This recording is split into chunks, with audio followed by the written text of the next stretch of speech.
خذ بيدي قلت هيرتي أدركني يا جدي يا رسول الله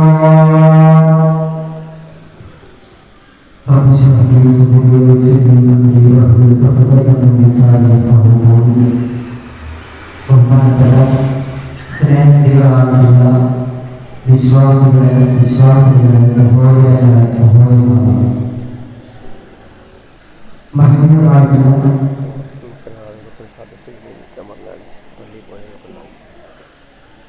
ഈ വേദി ബഹുമാനപ്പെട്ട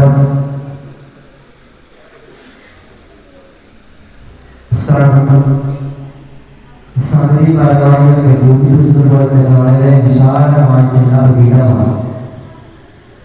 ഇവിടെ ഈ നാട്ടുകാരെല്ലാവരും സംഘടിച്ചിരിക്കുന്നത് ഹൈറിനെ പ്രതീക്ഷിച്ചുകൊണ്ടാണ്, നന്മയെ പ്രതീക്ഷിച്ചുകൊണ്ടാണ്. അള്ളാഹുവിന്റെ സ്വർഗീയ ലോകത്ത് നമ്മളുമായി ബന്ധപ്പെട്ടവരെ ഒരുമിച്ച് കൂടി അനുഗ്രഹിക്കട്ടെ. ഈ ഒരു സമയത്ത് പ്രധാനപ്പെട്ട ഒന്ന് രണ്ട് കാര്യങ്ങൾ കൂടിക്കൊണ്ടുള്ള സംസാരമാണ് ഞാൻ ആഗ്രഹിക്കുന്നത്.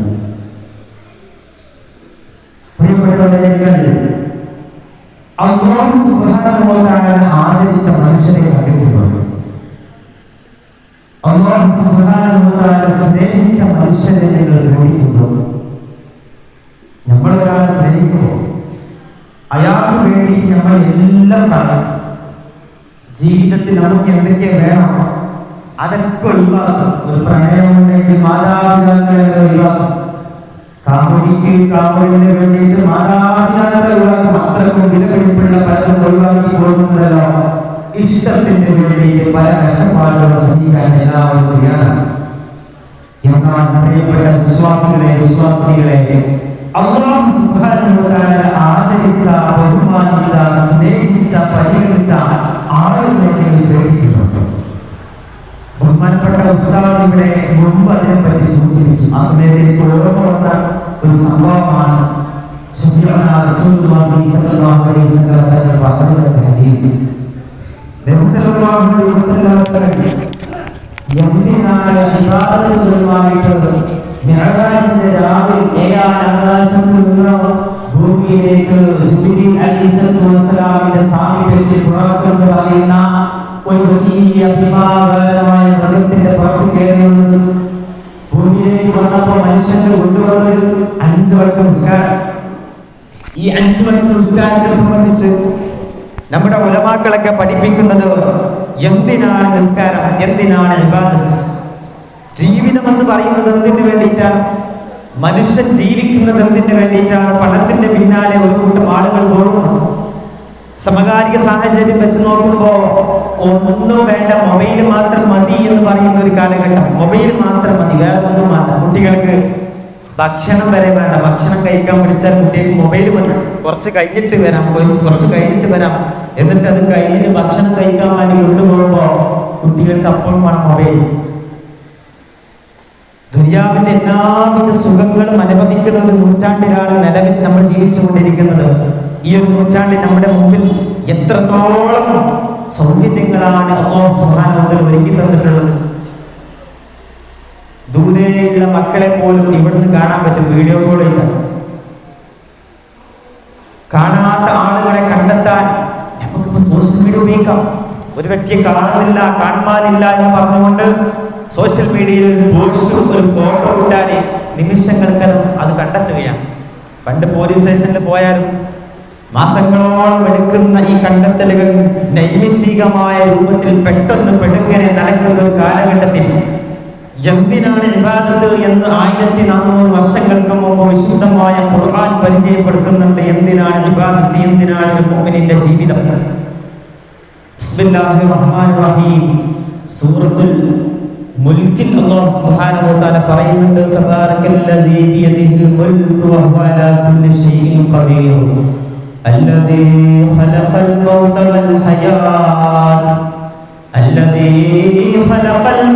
والحياة ليبلوكم أيكم أحسن عملا.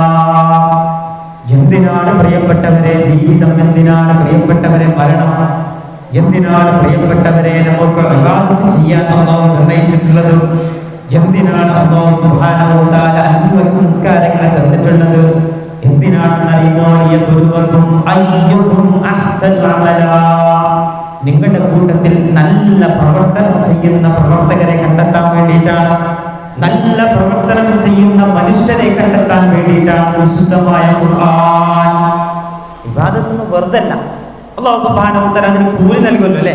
അല്ലാഹു സുബ്ഹാനഹു വ തആല സ്വർഗ്ഗത്തെ പറ്റിയിട്ട് ഇങ്ങനെ പറഞ്ഞു, ജന്നാത്തിൻ തജ്രി മിൻ തഹ്തിഹൽ അൻഹാർ, അരുവികളൊക്കെ ഒഴുകി നടക്കുന്ന സ്വർഗ്ഗം ഉണ്ട്. ആർക്ക്? മുഅ്മിനീങ്ങൾക്ക്. ഇങ്ങനെയൊക്കെ വിശുദ്ധമായ ഖുർആൻ ഇങ്ങനെ പരിചയപ്പെടുത്തണം, മുഅ്മിനീങ്ങളെ പറ്റി പരിചയപ്പെടുത്താം, സ്വർഗ്ഗത്തെ പറ്റി. ഇപ്പൊ യാസീൻ ഓതിയല്ലോ, വിശുദ്ധമായ ആ ഒരു ആയത്ത് ശ്രദ്ധിക്കണം. അതിൽ പറയുന്നത് കൃത്യമായിട്ട് ശ്രദ്ധിക്കണേ. യാസീൻ എന്ന് പറയുന്ന സൂറത്ത് ഓടുമ്പോൾ നമ്മൾ അറിയാതെ പോകുന്ന വിഷയമാണ്. അതിൽ കൃത്യമായിട്ട് പറയുന്നത് ലഹും ഫീഹാ ഫാകിഹത്തുൻ വലഹും മാ യദ്ദഊൻ സലാമുൻ ഖൗലൻ മിർ റബ്ബിർ റഹീം. അങ്ങനെ ഓടി പോവുകയാണെങ്കിൽ മുഅ്മിനീങ്ങളെ പറ്റിയിട്ട് കാഫിറുകളെ പറ്റിയിട്ട് പറയുന്നത് ലഹും ഫീഹാ ഫാകിഹത്തുൻ വലഹും മാ യദ്ദഊൻ, നിങ്ങൾക്ക് ആവശ്യമുള്ള എല്ലാവിധ ഫ്രൂട്ട്സ് അടക്കം എല്ലാം അവിടെയുണ്ട്. പറയും സലാമുൻ ഖൗലൻ മിർ റബ്ബിർ റഹീം എന്ന് പറയുന്നുണ്ട്. ഈ ആയത്തിന്റെ ഒരു പര്യവസാനത്തിൽ എത്തിയിട്ട് ഈ ഒരു സംഭവത്തിന്റെ അവസാനം പറയുന്നുണ്ട് സലാമുൻ ഖൗലൻ മിർ റബ്ബിർ റഹീം. ഏറ്റവും വലിയ വിജയം അതാണ്. അല്ലാഹുവിന്റെ ഭാഗത്ത് നിന്നുള്ള പരിഗണന ലഭിക്കുമെന്നാണ്. സലാമുൻ ഖൗലൻ മിർ റബ്ബിർ റഹീം, അല്ലാഹുവിൽ നിന്നുള്ള സലാം. രക്ഷ എന്നർത്ഥം വെക്കുന്ന മുഫസ്സിരീങ്ങളുണ്ട്. സലാം, നമ്മൾ ഒരാളെ സലാം പറഞ്ഞാൽ നമ്മൾ സദസ്സിലേക്ക് ചെല്ലുമ്പോൾ ഒരാളെ പ്രത്യേകിച്ച് അടുത്ത് അസ്സലാമു അലൈക്കും എന്ന് പറഞ്ഞാൽ അയാൾക്കൊരു പരിഗണന കൊടുക്കലാണ്. ഇപ്രകാരം അല്ലാഹു സുബ്ഹാനഹു വ തആല പ്രതികരിക്കുന്നവരാണ് മുഅ്മിനീങ്ങൾ. ഈ മുഅ്മിനീങ്ങൾ എങ്ങനെയാണ് അല്ലാഹു അവർക്ക് ഇബാദത്ത് ചെയ്യാൻ പറഞ്ഞിട്ടുള്ളത്? അതാണ് വിശുദ്ധമായ മുൽക്കിൽ പറയുന്നത്. വിശുദ്ധമായ സൂറത്തുൽ മുൽക്കിൽ പറയുന്നത് നിങ്ങളിൽ ആരാണോ നല്ല പ്രവർത്തനം ചെയ്യുന്നത് എന്ന് അറിയാൻ വേണ്ടിയിട്ടാണ്. ഞാൻ പറഞ്ഞു വരുന്നത് അല്ലാഹു ആദരിച്ച മനുഷ്യരെ നിങ്ങൾ കണ്ടിട്ടുണ്ടോ? അപ്പൊ നമുക്ക് മനസ്സിലോടി വരും അല്ലാഹു ആദരിച്ചത് മുഅ്മിനീങ്ങളാണ്. ഈ മുഅ്മിനീങ്ങളായ മനുഷ്യർ എന്ത് ചെയ്തിട്ടാണ് അല്ലാഹു അവർക്ക് പ്രത്യേകം ആദരവ് കൊടുക്കുന്നത്? അത് ഉസ്താദ് പ്രാർത്ഥനയിൽ പറഞ്ഞ പ്രകാരം ഒരു ഹദീസിൽ നമുക്ക് കാണാൻ പറ്റും. വിശുദ്ധമായ സ്വഹീഹായ ഹദീസിൽ നമുക്ക് കാണാൻ പറ്റും. സബഅത്തുൻ യുദില്ലുഹുമുല്ലാഹു ഫീ ദില്ലി യൗമ ലാ ദില്ല ഇല്ലാ ദില്ലുഹു. അല്ലാഹു സുബ്ഹാനഹു വ തആല ഒരു ചാണകത്തിൽ സൂര്യൻ കത്തി ജ്വലിച്ച് നിൽക്കുന്ന ഒരു ഭീതിജനകമായ സമയത്ത് 7 പേർക്ക് 7 അമൽ ചെയ്യുന്ന ഒരു വിഭാഗക്കാർക്ക് മാത്രമേ അല്ലാഹു അവന്റെ ബഹുമതി കൊടുക്കുകയുള്ളൂ എന്ന് ശഫീഉനാ റസൂലുള്ളാഹി സ്വല്ലല്ലാഹു അലൈഹി വസല്ലം. അത്രക്കും നമുക്ക് ആവശ്യം വരും. ദാഹിച്ച് നിൽക്കുന്ന ആളുടെ മുമ്പിലേക്ക് കൊണ്ടുപോയിട്ട് മൊബൈൽ ഫോണിൽ കളിച്ചോളി എന്ന് പറഞ്ഞുകൊണ്ട് കൊടുക്കാം, ഒരു കാര്യം ഉണ്ടാവില്ല. വിശന്ന് നിൽക്കുന്ന ആളുകളുടെ മുമ്പിലേക്ക് കൊണ്ടുപോയിട്ട് നമ്മളെന്ത് ചെയ്യാണ്? അയാൾക്ക് വേണ്ടൊരു വലിയൊരു വാഹനം കൊടുക്കാൻ, ഒരു വീട് കൊടുത്തിട്ട് കാര്യമില്ല. എന്നതുപോലെ ആഖിറത്തിൽ പ്രതിസന്ധി അനുഭവിക്കുന്ന ഘട്ടത്തിൽ സൂര്യന്റെ ചൂടേറ്റുകൊണ്ട് ഒരു തണൽ തേടിക്കൊണ്ട് മനുഷ്യരെല്ലാവരും ആ ലോകത്ത് അലഞ്ഞ് തിരിഞ്ഞ് നടക്കുന്ന സമയത്ത് അല്ലാഹു അത്തരത്തിൽ അലയേണ്ട ആവശ്യമില്ല എന്ന് പറഞ്ഞുകൊണ്ട് 7 വിഭാഗം ആളുകളെ, 7 ഗണം ആളുകളെ അന്ന് വിളിക്കുമത്രേ. ആ 7 വിഭാഗം ആളുകളുടെ കൂട്ടത്തിൽ പറയുന്നത് മുഫസ്സിരീങ്ങളും മുഹദ്ദിസീങ്ങളും പറയുന്നത് ആ 7 വിഭാഗം ആളുകൾ ആരാന്നറിയാം? ചെറുപ്പക്കാരായിട്ടുള്ള ആളുകളാണ്. ചെറുപ്പക്കാരെന്ന് പറഞ്ഞാൽ എല്ലാവരും ചെറുപ്പം കടന്നു പോകുന്നവരാണ്. ചെറുപ്പക്കാലം എന്ന് പറയുന്നത് എല്ലാവരും വഴികളിലേക്ക് പോകാൻ ഏറ്റവും കൂടുതൽ സാധ്യതയുള്ള കാലഘട്ടമാണ്. നമുക്കറിയാം, പ്രായമാകുമ്പോൾ ഞാനൊരു കുട്ടിയോട് ചോദിച്ചു, ക്ലാസ്സിനിടയിൽ ചോദിച്ചു, നിങ്ങൾക്ക് പള്ളിയിലേക്കൊക്കെ പോകണ്ടേന്ന് ചോദിച്ചു. സ്വാഭാവികമായിട്ട് നമ്മൾ കുട്ടികളോടൊക്കെ ഇങ്ങനെ നാട്ടിൽ ഇങ്ങനെ ലീവിനൊക്കെ പോകുമ്പോൾ രക്ഷിതാക്കൾ പറയുന്ന പരാതിയാണ്, കുട്ടികൾ പള്ളിക്ക് പോകാനൊക്കെ കുറവാണ്. 5 വക്തിന് പള്ളിക്കൊക്കെ പോകണമല്ലോ, കുട്ടി സുബീക്ക് വരുന്നില്ല, ബാക്കിയുള്ളതിനൊക്കെ വരുന്നുണ്ട് എന്നൊക്കെ പറഞ്ഞുകൊണ്ടുള്ള ചെറിയ കുട്ടികളെ പറ്റി പരാതി പറയുമ്പോൾ ഞാൻ കുട്ടികളോട് ചോദിച്ചു, എന്തെങ്കിലും പള്ളിക്കൊക്കെ പോകാൻ ചോദിച്ചപ്പോൾ പറഞ്ഞു, പള്ളിക്ക് പോകണം പ്രായം എന്ന് പറഞ്ഞാൽ കുറച്ച് പ്രായമാകുമ്പോഴാണ് പള്ളിക്കൊക്കെ നേരത്തെ ജുമാക്കൊക്കെ നേരത്തെ പോകുന്നത്. അവസാനം ഇറങ്ങി വരുന്നതും പള്ളിക്കൊക്കെ മഗ്‌രിബിനും ഇശാനും സുബഹിക്കൊക്കെ പോകുന്നതൊക്കെ പ്രായമായവരാണ്. അതുകൊണ്ടേ പ്രായമായിട്ട് പോയാൽ പോരെ എന്ന് പറയുന്ന ഒരു സമുദായം. ആ കുട്ടിയുടെ ചിന്ത പോയത് യഥാർത്ഥത്തിൽ നടക്കുന്ന ഒരു കാര്യത്തിൽ കാണുന്നു അല്ലേ? നമുക്ക് കാണുന്നതൊക്കെ അങ്ങനെയാണ്. യുവാക്കൾക്ക് പള്ളിക്ക് വരാനുള്ള ഒരു താല്പര്യം ശൈത്താൻ കൊടുക്കൂല. അതുകൊണ്ട് തന്നെ വിശുദ്ധമായ ഹദീസിൽ പറയുന്നുണ്ട്, 7 പേർക്ക് അല്ലാഹ് അർശിന്റെ തണൽ കൊടുത്തുകൊണ്ട് ആദരിക്കുന്നു. അതിൽ ആദ്യം റസൂൽ പറയുന്നത് ഇമാമുൻ ആദിലുൻ. ഇമാമുൻ ആദിലും എന്ന് പറഞ്ഞാൽ മാന്യനായ ബഹുമാനിയായ ഭർത്താവ് അതിൽപ്പെടും, നീതി കാണിക്കുന്ന അധ്യാപകൻ അതിൽപ്പെടും, കമ്മിറ്റി ഭാരവാഹികൾപ്പെടും, രാഷ്ട്രീയ നേതാക്കൾപ്പെടും, മതകീയ നേതാക്കൾപ്പെടും, ഉസ്താദുമാർ വരും, മുതഅല്ലിമീങ്ങൾ എല്ലാവരും അതിൽ ഉൾപ്പെടും. എന്താണ് അവിടെ ആദിൽ എന്ന് പറഞ്ഞാൽ? ചെയ്യേണ്ട കാര്യം മാന്യമായ രൂപത്തിൽ ചെയ്യാൻ. കുടുംബത്തിൽ ജീവിക്കുമ്പോൾ ഒരു ഉപ്പ മക്കൾക്ക് ചെയ്തു കൊടുക്കേണ്ടത് മാന്യമായ രൂപത്തിൽ ചെയ്തു കൊടുത്തിട്ടുണ്ടെങ്കിൽ അർശിന്റെ തണൽ ലഭിക്കുമെന്നാണ് ഇതിന്റെ വിശദീകരണം പറയുന്നത്. മക്കൾക്ക് തോന്നിയതൊക്കെ ഇങ്ങനെ വാങ്ങി കൊടുക്കില്ല. മക്കൾ ഇങ്ങനെ പോകുമ്പോൾ സ്വാഭാവികമായി മക്കൾക്ക് അത് വേണം ഇത് വേണം എന്നൊക്കെ പറയും. അത് വാങ്ങി കൊടുക്കലല്ല, മറിച്ച് മക്കൾക്ക് ഉപകാരപ്പെടുന്നതും വാങ്ങിക്കൊടുത്തിട്ട് അതിന്റെ ഉപകാരം പഠിപ്പിച്ചു കൊടുക്കുക, എല്ലാം കൂടി വാങ്ങിക്കൊടുക്കുക എന്നല്ല ഇമാമുൻ ആദിൽ. അവർ ഒരു അബുൻ ആദിൽ എന്ന് പറഞ്ഞാൽ ഒരു നല്ല നീതിമാനായ ഉപ്പ എന്ന് പറഞ്ഞാൽ അതല്ല. അത്യാവശ്യമായ കാര്യങ്ങൾ കൊടുക്കുമാണ്. പള്ളിക്ക് എന്തെങ്കിലും ചോദിച്ചാൽ വാരിക്കോരി കൊടുക്കുന്ന ഉമ്മമാർ, മക്കൾക്ക് അത്യാവശ്യമായി എന്തെങ്കിലും ചോദിച്ചാൽ, കുടുംബക്കാർക്ക് എന്തെങ്കിലും അത്യാവശ്യമായി ചോദിച്ചാൽ, പാപങ്ങൾ എന്തെങ്കിലും ചോദിച്ചാൽ അവിടെയും കൊടുക്കണം. അതാണ് അല്ലാഹു സുബ്ഹാനഹു വ തആല പറയുന്നത്. വിശുദ്ധമായ റസൂലിന് പഠിപ്പിച്ചു കൊടുക്കുന്നത്, റസൂൽ നമുക്ക് പഠിപ്പിച്ചു തരുന്നത് ഇമാമുൻ ആദിൽ, അവന്റെ അർശിന്റെ തണലുണ്ട് എന്ന് റസൂലുള്ളാഹി സ്വല്ലല്ലാഹു അലൈഹി വസല്ലം. ആദിലായി ജീവിക്കണം. മക്കളോടുള്ള കടപ്പാട്, ഭാര്യയ്ക്ക് ഭർത്താവിനോടുള്ള കടപ്പാട്, ഇതൊക്കെ വളരെ ശ്രദ്ധയോടുകൂടി ശ്രദ്ധിച്ചുകൊണ്ട് ജീവിക്കണം. സമകാലിക കാലഘട്ടത്തിൽ വീട്ടിൽ നിന്നാണ് നമ്മൾ മക്കൾക്ക് അതപ്പ് പഠിപ്പിച്ചു കൊടുക്കേണ്ടത്. മക്കൾ വഴി തെറ്റിപ്പോയി എന്ന് പറയുന്ന ഒരു സമുദായം. ഉസ്താദ് പറഞ്ഞതുപോലെ തന്നെ വഴി തെറ്റിയിട്ട് ഉസ്താദുമാരെ കണ്ടുകൊണ്ട് പ്രാർത്ഥിക്കുമ്പോൾ പ്രാർത്ഥിക്കുന്നതിന് മുമ്പ് നിങ്ങൾ പ്രവർത്തിച്ചിട്ടുണ്ടോ എന്ന് ചിന്തിക്കണം. മക്കൾ വഴി തെറ്റി പോവാതിരിക്കാൻ ഒരു ഉമ്മ, ഒരു സഹോദരൻ നിലക്ക് ഞാൻ എന്തെങ്കിലും ചെയ്തിട്ടുണ്ടോ? വളരെ ശ്രദ്ധിക്കണം. കഴിഞ്ഞ ദിവസം വാർത്ത കണ്ടു, ലഹരിയുമായി ബന്ധപ്പെട്ട ഒരു വാർത്ത കണ്ടപ്പോൾ വളരെ ക്യൂരിയോസിറ്റി തോന്നിപ്പോയി. സംഭവം ഒരു വലിയൊരു സ്ഥാപനത്തിൽ, ഒരു ഹോസ്റ്റൽ അടങ്ങുന്ന ഒരു വലിയ ഏരിയ, അവിടെ ലഹരി ഡീൽ ചെയ്യുന്നത്, ലഹരി കൈമാറുന്നത് ഒരാളാണ്. അയാളുടെ പേരൊക്കെ വായിച്ചപ്പോൾ ഞാൻ 2-3 തവണ വായിച്ചു. ഒരു പെണ്ണിന്റെ പേര്, ലഹരി ഡീൽ ചെയ്യുന്നത് പെണ്ണിന്റെ പേര് എന്ന് വെച്ചാൽ നമ്മുടെ ആണുങ്ങൾ എന്ന് പറഞ്ഞാൽ സ്വാഭാവികമെന്ന് പറയുന്ന ഒരു സാഹചര്യപ്പെടുന്നത്. സ്ത്രീകളുടെ ഹോസ്റ്റലിലും മറ്റുമൊക്കെ ആയിട്ട്, സ്കൂളിന്റെ പരിസരങ്ങളിലൊക്കെ ആയിട്ട് പോലീസും നിയമപാലകരും സംശയിക്കാത്ത രൂപത്തിൽ ലഹരി ഡീൽ ചെയ്തുകൊണ്ട് ഇവിടെ ലഹരിക്ക് അടിമപ്പെടുന്ന മനുഷ്യരെ സൃഷ്ടിച്ചെടുക്കുന്നതിൽ സ്ത്രീകളുടെ ഭാഗത്ത് നടക്കുന്നുണ്ട്. നമ്മുടെ പെൺമക്കളെ സൂക്ഷിക്കണം. നമ്മുടെ മക്കൾക്ക് വേണ്ട അതവ് കൊടുക്കുന്നുണ്ടോ സൂക്ഷിക്കണം, മതം കൊടുക്കുന്നുണ്ടോ സൂക്ഷിക്കണം.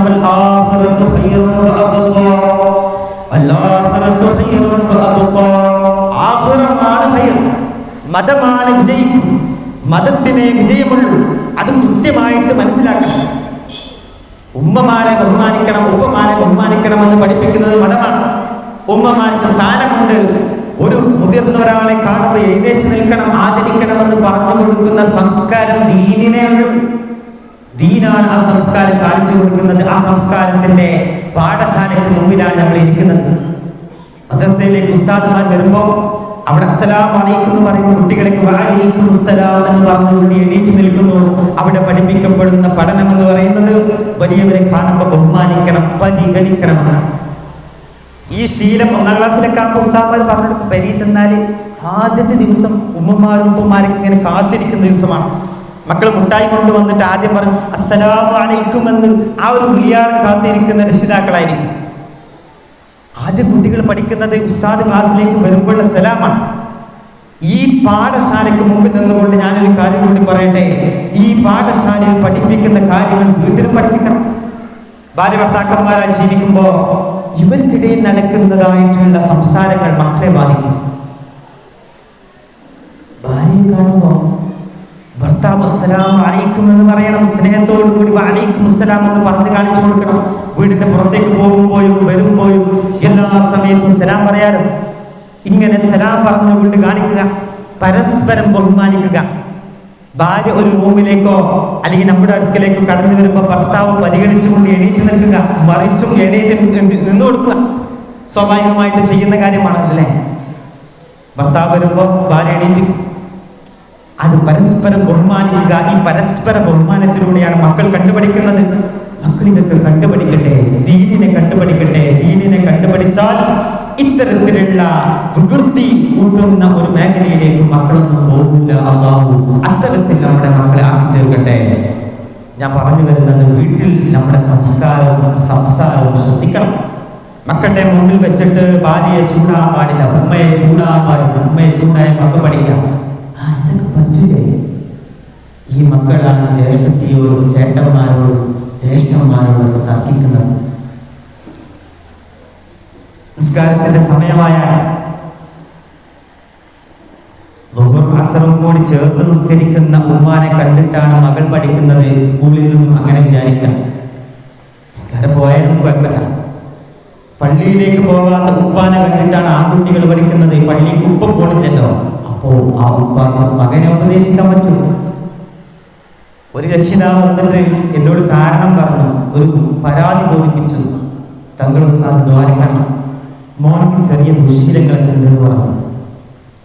അയാൾ സംസാരിക്കുമ്പോൾ തന്നെ അയാളുടെ സംസാരത്തിനും മറ്റൊക്കെ ആയിട്ട് എനിക്ക് ഫീൽ ചെയ്തു അയാൾ ഭയങ്കര വലിക്കാരനാണ്, വീടി വലിക്കും. അപ്പൊ ഞാൻ ചോദിച്ചു, നിങ്ങള് വീടി വലിക്കില്ലല്ലേ എന്ന് ചോദിച്ചപ്പോൾ ആ വീടി വലിക്കാറുണ്ട്, അത് എനിക്കൊരു സമാധാനക്കേട് തോന്നുമ്പോൾ ഞാൻ വലിക്കാറുള്ളതാണോ? ഞാൻ മക്കൾക്ക് മുമ്പിൽ വെച്ച് വലിക്കാറുണ്ടല്ലേ ചോദിച്ചു. അത് വീട് വലിക്കുമ്പോൾ മക്കളാണ് ആരോ നോക്കൂലല്ലോ. മാപ്പാന്റെ മുന്നിൽ നിന്നൊക്കെ ഇങ്ങനെ വലിക്കാം, രക്ഷിതാക്കളുടെ മുന്നിൽ നിന്നൊക്കെ വലിക്കാം. ഈ സംസ്കാരം കണ്ടുപിടിക്കുന്ന മക്കള് കഞ്ചാവ് വലിക്കുമ്പോൾ MDM വെക്കുമ്പോൾ ഈ ബാപ്പാക്ക് അങ്ങനെ ഉപദേശിക്കാൻ പറ്റും. നിങ്ങളുടെ ലെവലിലുള്ള വീട് വലിക്കുമ്പോൾ ഞാൻ ഞങ്ങളുടെ ലെവലിലുള്ള വീട് വലിക്കുന്നു തന്നെ മക്കൾ പറയാം. രക്ഷിതാക്കളാണ് നന്നാണ്. രക്ഷിതാക്കൾ വിവാദത്തെ ശരിയാക്കണം. രക്ഷിതാക്കൾ മക്കളെ നന്നാക്കണം. ആ നന്നാക്കിയ മക്കളെ സംസ്കാരത്തിനാക്കാൻ വേണ്ടിയിട്ടാണ് മദ്രസയും പള്ളിയും പോലുള്ള സ്ഥാപനങ്ങൾ. മദ്രസയിൽ നല്ല ഉഷാറായിട്ട് പഠിപ്പിക്കുന്നുണ്ട്, വരിസയ്ക്ക് കൊടുക്കുന്നുണ്ട്. അപ്പൊ മക്കൾ നന്നായി, 10ാം ക്ലാസ് വരെ മക്കൾ നന്നായി. അങ്ങനെ ഒരു സർട്ടിഫിക്കറ്റ് കൊടുക്കാൻ പറ്റില്ല. 2 മണിക്കൂർ മാക്സിമം. ഇപ്പൊ മദ്രസയിലൊക്കെ എത്ര പഠിക്കുന്നുള്ളൂ, അത് കഴിഞ്ഞാൽ പിന്നെ ബാക്കി 22 മണിക്കൂറും ഉസ്താദുമാരുടെ കയ്യിലല്ല, രക്ഷിതാക്കളുടെ കയ്യിലോ മറ്റുള്ള ആളുകളുടെ കയ്യിലാണ്, ഉസ്താദുമാരുടെ കയ്യിലല്ല. അതുകൊണ്ട് മക്കളെ നന്നാക്കുമ്പോൾ നമ്മളും കൂടി നന്നാവും. നന്നായിട്ട് പള്ളിയിൽ പോയിട്ട് കാണിച്ചു കൊടുക്കുക. മക്കൾ പിശുക്കന്മാരാവണം എങ്ങനെയെന്നറിയാം. മക്കൾ പിശുക്കന്മാരാവുന്നത് രസകരമായ സംഭവങ്ങളാണ്, നമ്മൾ ചിന്തിക്കാത്ത എന്നാൽ തോന്നിക്കേണ്ട കാര്യമാണ്. മക്കൾ പിശുക്കന്മാരാവുന്നത് നമ്മുടെ വീട്ടിലേക്ക് രാജകന്മാർ വരുമ്പോൾ കണ്ടില്ലേ കള്ളന്റെ മോനെ പൈസ കൊടുക്കണ്ടെന്ന് നമ്മൾ തന്നെ പറയണം. യാചകരെ പ്രോത്സാഹിപ്പിക്കണം എന്നല്ല, എന്നാൽ ചോദിച്ചു വന്നാൽ ആട്ടിയോടിക്കരുത്. വിശുദ്ധമായ ഖുർആനിലൂടെ പഠിപ്പിക്കുന്നുണ്ട്. അത് കണ്ടിട്ട് മക്കൾ പഠിക്കുകയാണ്. പൈസ ചോദിച്ചാൽ കൊടുക്കരുതെന്നാണ്. വല്ലതും തരണേന്ന് പറഞ്ഞാൽ ഇവിടെ ഒന്നും ഇല്ലാതാണ് വീട്ടിൽ നിന്ന് പഠിക്കുന്ന സംസ്കാരം. പള്ളിയിലെ മുന്നിലൂടെ പള്ളിയിലേക്ക് ഇരിക്കുമ്പോൾ ബക്കറ്റ് ഇങ്ങനെ മുന്നിൽ കൂടെ പോകുമ്പോൾ നല്ല രസം, ബക്കറ്റ് ഇങ്ങനെ നീക്കി കളിക്കാൻ. മക്കൾക്ക് മുമ്പിൽ, പേരക്കുട്ടികൾക്ക് മുമ്പിൽ ആ ബക്കറ്റിലേക്ക് വന്നത് ഇട്ട് കാണിച്ചു കൊടുക്കണം. കീശിൽ ഇങ്ങനെ പോയി കാണിച്ചു കൊടുക്കണം. ആ സംസ്കാരം മക്കൾ കണ്ടുപിടിക്കണം. ആ സംസ്കാരം മക്കൾ കൃത്യമായിട്ട് കണ്ടിട്ട് എൻ്റെ ഉപ്പ കൊടുക്കുന്നുണ്ട്, അപ്പൊ നല്ല കാര്യമാണ്. മക്കൾ അങ്ങനെ പഠിക്കണം. എൻ്റെ ഉപ്പ കൊടുക്കുന്നുണ്ട്. അയൽവാസികളോട് നല്ല രൂപത്തിൽ പെരുമാറണം. മക്കൾക്ക് മുമ്പിൽ നിന്നുകൊണ്ട് നമ്മുടെ ബന്ധുക്കളുടെ കുറ്റം പറയാൻ പാടില്ല. ഓരങ്ങനെയാണ് എന്ന് പറയാം, ഓരങ്ങനെയെന്ന് പറയാം. മക്കളുടെ മുമ്പിൽ ഇങ്ങനെ ഓരോരുത്തരെ പറ്റി, ഇപ്പം പ്രത്യേകിച്ച് നമ്മൾ പിണങ്ങി നിൽക്കുന്നവരെ പറ്റിയിട്ട് മോശമായതും ചേർത്തുകൊണ്ട് അതിൻ്റെ കുറച്ചും കൂടി മോശമായതും ഇല്ലാത്തത് കൂട്ടിച്ചേർത്തിട്ട് ഇങ്ങനെ പറയും. ഒരാൾ വന്നിട്ട് ചിലപ്പോൾ സദസ്സിൽ ഇങ്ങനെ ഒരാൾ വന്നപ്പോൾ ചിലപ്പോൾ നമ്മളെ കണ്ടിട്ടുണ്ടാവില്ല, നമ്മൾ സലാം ചെല്ലിയപ്പോൾ മൂപ്പർ കേട്ടിട്ടുണ്ടാവില്ല. എന്നിട്ട് നമ്മളാണ് വിലയിരുത്താൻ കണ്ടില്ല മൂപ്പർ അഹങ്കാരം. മൂപ്പര് അങ്ങനെയാണ്. പിന്നെ നമുക്കത് മതി. മൂപ്പര് മനസ്സിൽ വിചാരിച്ചിട്ടുണ്ടാവില്ല, നമ്മളെല്ലാവരും പറയാം മൂപ്പരന്നെ അങ്ങനെ, ഓൾ അങ്ങനെ തന്നെയാണെന്ന് പറയും. ഇത് കണ്ടിട്ട് മക്കൾ പഠിക്കുകയാണെങ്കിൽ മക്കളുടെ മനസ്സിൽ ഹസദ് മുളകൊട്ടാണ്. മക്കൾ പിന്നീട് അസൂയ വെക്കാനാണ് പഠിക്കുന്നത്. മക്കളുടെ സംസ്കാരം മോശമാവുകയാണ്. പ്രിയപ്പെട്ട രക്ഷിതാക്കളെ, പ്രിയപ്പെട്ട നാട്ടുകാരെ, മുഅ്മിനീങ്ങളെ, നെഞ്ചത്ത് കൈവച്ചുകൊണ്ട് നാം ഇന്ന് മുതൽ നന്നാവാൻ വേണ്ടി പ്രതിജ്ഞ എടുക്കണം. കാണുന്നവർക്ക് മുമ്പിൽ, പ്രത്യേകിച്ച് ഉസ്താദുമാരൊക്കെ ക്ലാസ് എടുക്കുമ്പോഴൊക്കെ സംസ്കാരപൂർണ്ണമായിട്ടൊക്കെ പഠിപ്പിക്കണം. വേഷത്തിൽ നന്നാക്കി കൊടുക്കണം, കോലത്തിൽ നന്നാക്കി കൊടുക്കണം, എല്ലായിടത്തും നന്നാക്കി കൊടുക്കുമ്പോഴാണ് നമുക്ക് അങ്ങോട്ട് നന്നാക്കാൻ പറ്റുള്ളൂ. നിലയ്ക്ക് കുട്ടികളുടെ മുടിയൊക്കെ സൈഡ് ഇങ്ങനെ കാറി എടുത്തിട്ടുണ്ടെന്ന് പരാതി പറയാൻ പോകുന്ന ഒരു ഉസ്താദിന്റെ മുടി, ആ മുടി കണ്ടുകാണ്ട് ഉസ്താദ് പറഞ്ഞ മുടി സ്വാഭാവികമായിട്ട് തൊപ്പിനുള്ളിൽ കാക്കുമല്ലോ. ആ ഉസ്താദ് എങ്ങനെയാണ് ഒരു അഭിമാനത്തോടു കൂടി അന്തസ്സായിട്ട് പറയാൻ ശ്രദ്ധിക്കണം. എല്ലായിടത്തും അത്തരത്തിലുള്ള ജീവിതം നയിച്ചാലേ നമുക്ക് ധൈര്യ പുരസ്സരം നമുക്ക് നേരിടാൻ പറ്റും. ഈ കാര്യം വീട്ടിൽ നിന്ന് ശ്രദ്ധിക്കണം. മക്കൾ നന്നാവാനും ചീത്തയാകാനും വലിയ വഴിയാണ് മാതാപിതാക്കളാകുന്ന ഒരു വലിയ വ്യൂഹം കാണിച്ചു കൊടുക്കുന്നത്. എല്ലാവരും മാതാപിതാക്കളാണ്. അതുകൊണ്ട് പറയുകയാണ്, മക്കളെ നന്നാക്കുമ്പോൾ നമ്മുടെ ജീവിത സംസ്കാരം മക്കൾ ശ്രദ്ധിക്കുന്നുണ്ട് മനസ്സിലാക്കണം. ഡോക്ടർമാർ പറയാറുണ്ട്, ഗർഭിണികളായ സ്ത്രീകൾ പ്രത്യേകം മൊബൈലിലൊക്കെ കളിക്കുന്നത് ശ്രദ്ധിക്കണം എന്ന് പറയാറ്. മൊബൈലിൽ ഇങ്ങനെ കളിച്ചിരിക്കുമ്പോൾ കുട്ടി അത് അനുഭവിക്കുമെന്നാണ് പറയുന്നത്. റോഡ് ഊതപ്പെട്ടത് മുതൽ കുട്ടി പുറത്തുള്ളത് മുഴുവൻ കേൾക്കണം. കുട്ടി കേൾക്കുന്നത് നല്ലതാണ്, കുട്ടി കേൾക്കുന്നത് ചീത്തയാകാൻ പാടില്ല. ഒരാളുടെ കുശുമ്പും ഉന്നായ്മയല്ല കുട്ടി കേൾക്കേണ്ടത്. കുട്ടി കേൾക്കേണ്ടത് എന്താ? നല്ല വർത്തമാനങ്ങളാണ്, സ്നേഹമാണ് കുട്ടി കേൾക്കേണ്ടത്. ഒരു കുട്ടി ഉണ്ടാകുമ്പോൾ മറ്റേ കുട്ടി ആക്കി കൊടുക്കണം. ഞാൻ അങ്ങനെയൊക്കെ വേണ്ട, ഒരു കുട്ടി വരാണ്ടെന്ന് പറയുമ്പോൾ ഈ കുട്ടി ഇത് കേൾക്കണം, ഇങ്ങനെ ഒരു ഉന്നായ്മ കേൾക്കണം. ഗർഭിണിയായതുകൊണ്ട് പ്രത്യേകിച്ച് മാതാപിതാക്കൾ ശ്രദ്ധിക്കുക. മക്കൾ നമ്മെ വീക്ഷിച്ചുകൊണ്ടിരിക്കുകയാണ്. ആ വീക്ഷണം ശരിയായ മട്ടിലാക്കുക എന്നത് നമ്മുടെ ബാധ്യതയാണ്. അതാണ് ഇമാമുൽ ആദിൽ അർശിന്റെ തണൽ ലഭിക്കുമെന്ന് നല്ല രൂപത്തിൽ ജീവിച്ചാൽ കാണിച്ചു. നല്ല സുഖമായിട്ട് ജീവിക്കാതെ സ്നേഹം അഭിനയിക്കേണ്ട ആവശ്യമില്ലല്ലോ. ആണുങ്ങളുടെ സ്നേഹം പുറത്തേക്ക് വരില്ല എന്നാണ് പൊതുവെ പറയാറില്ലേ. പെണ്ണുങ്ങളുടെ സ്നേഹം പുറത്തു പോയി. ആളുകൾ ചൂട് വാപ്പന്മാരെക്കാക്കോ ആളുകൾ നൃത്തം കണ്ടാൽ ചിരിക്കൂല. നമ്മളിങ്ങനെ ട്രെൻഡിന്റെ ഭാഗമായിട്ട് റീൽസിലൊക്കെ ഇങ്ങനെ പറയാറുണ്ട്, വാപ്പന്മാരെന്ന് പറഞ്ഞാൽ അവര് കരയില്ല, ചിരിക്കൂല. സ്നേഹം ഉള്ളിലുണ്ട്. ഉള്ളിലിങ്ങനെ വെച്ചാലേ ആ സ്നേഹം മക്കൾ പറഞ്ഞു കൊടുക്കൂല. സ്നേഹം പുറത്തേക്ക് കാണിക്കണം. ആ കാണിക്കൽ ഇവിടെ നടന്നിട്ട് മക്കൾക്ക് കൊടുക്കാത്ത സ്നേഹം പേരക്കുട്ടിയാൽ കൊടുക്കും. അപ്പൊ മക്കൾക്ക് തോന്നുക അങ്ങനെ പെട്ടതാണ്, പേരക്കുട്ടിയാൽ കൊടുത്താൽ മതി എന്ന് ചിന്തിക്കും. നമ്മൾ മക്കൾക്ക് സ്നേഹം കൊടുക്കണം. സ്നേഹമാണ് മക്കളെ തല്ലുക എന്നത്. ചീത്ത കണ്ടാൽ തിരുത്തുക എന്നത് സ്നേഹമാണ്. ചീത്ത കണ്ടാൽ ശകാരിക്കുക എന്നത് സ്നേഹമാണ്. ചീത്ത കണ്ടാൽ മാന്യമായിട്ട് അവനെ പറഞ്ഞ് മനസ്സിലാക്കി കൊടുക്കുക എന്നത് സ്നേഹമാണ്. ഈ സ്നേഹം മക്കൾ കണ്ടുപഠിക്കട്ടെ. കുട്ടികൾ വഷളാക്കാൻ പാടില്ല, അത് വേറെ കാര്യം. എന്റെ മോനാണ്, എനിക്ക് എപ്പോഴും തല്ല, എനിക്ക് എപ്പോഴും ചീത്ത പറയാൻ ആൾക്കാർ കഴിയും ശകാരിക്കാൻ ചീത്ത വിളിക്കുക, അത് പറ്റില്ല. മക്കളത് കണ്ടുപഠിക്കും. മക്കൾ കണ്ടുപിടിച്ചാൽ ഈ മക്കൾ തന്നെ ആൾക്കാർ കഴിയിച്ചിട്ട് നമ്മൾ തിരിച്ചു പോകും. അവരുടെ സ്വഭാവം നന്നാക്കിയാൽ ആവശ്യമുള്ള അതുകൊണ്ട് നല്ല രൂപത്തിലുള്ള മനുഷ്യനായി ജീവിക്കുക. രണ്ടാമത്തെ ആവശ്യത്തിന്റെ തലം കിട്ടുന്ന വിഭാഗത്തിൽ തങ്ങൾ എണ്ണുന്ന യുവാവായ ഒരാളാണ്. അവന്റെ ജീവിതം എങ്ങനെയാണെന്നറിയുമോ?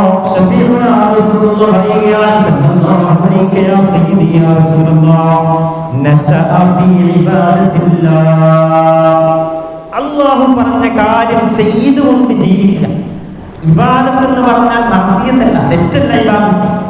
ഇബാദത്ത് എന്ന് പറഞ്ഞാൽ നല്ലത് ചെയ്യുക എന്നാണ്. അല്ലാഹു വഴിപ്പെടുക.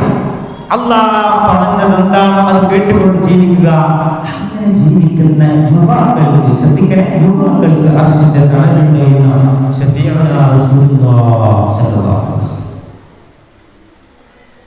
യുവത്വ പ്രായത്തിൽ ഇങ്ങനെ യുവത്വത്തിന്റെ തിളപ്പിൽ ഇങ്ങനെ കൂട്ടുകെട്ട് മോശമായി കൊണ്ട് മാതാപിതാക്കൾ പറഞ്ഞു കേൾക്കാതെ പാതിരാത്രി വീട്ടിൽ വന്നില്ല, ഞാൻ ഒന്നും ചോദിക്കാൻ പാടില്ല, അങ്ങോട്ടൊന്നും ചോദിക്കാൻ പാടില്ല എന്നൊക്കെ പറയുന്ന ഒരു യുവതലമുറയാണ് ഞാനടങ്ങുന്ന യുവതലമുറ.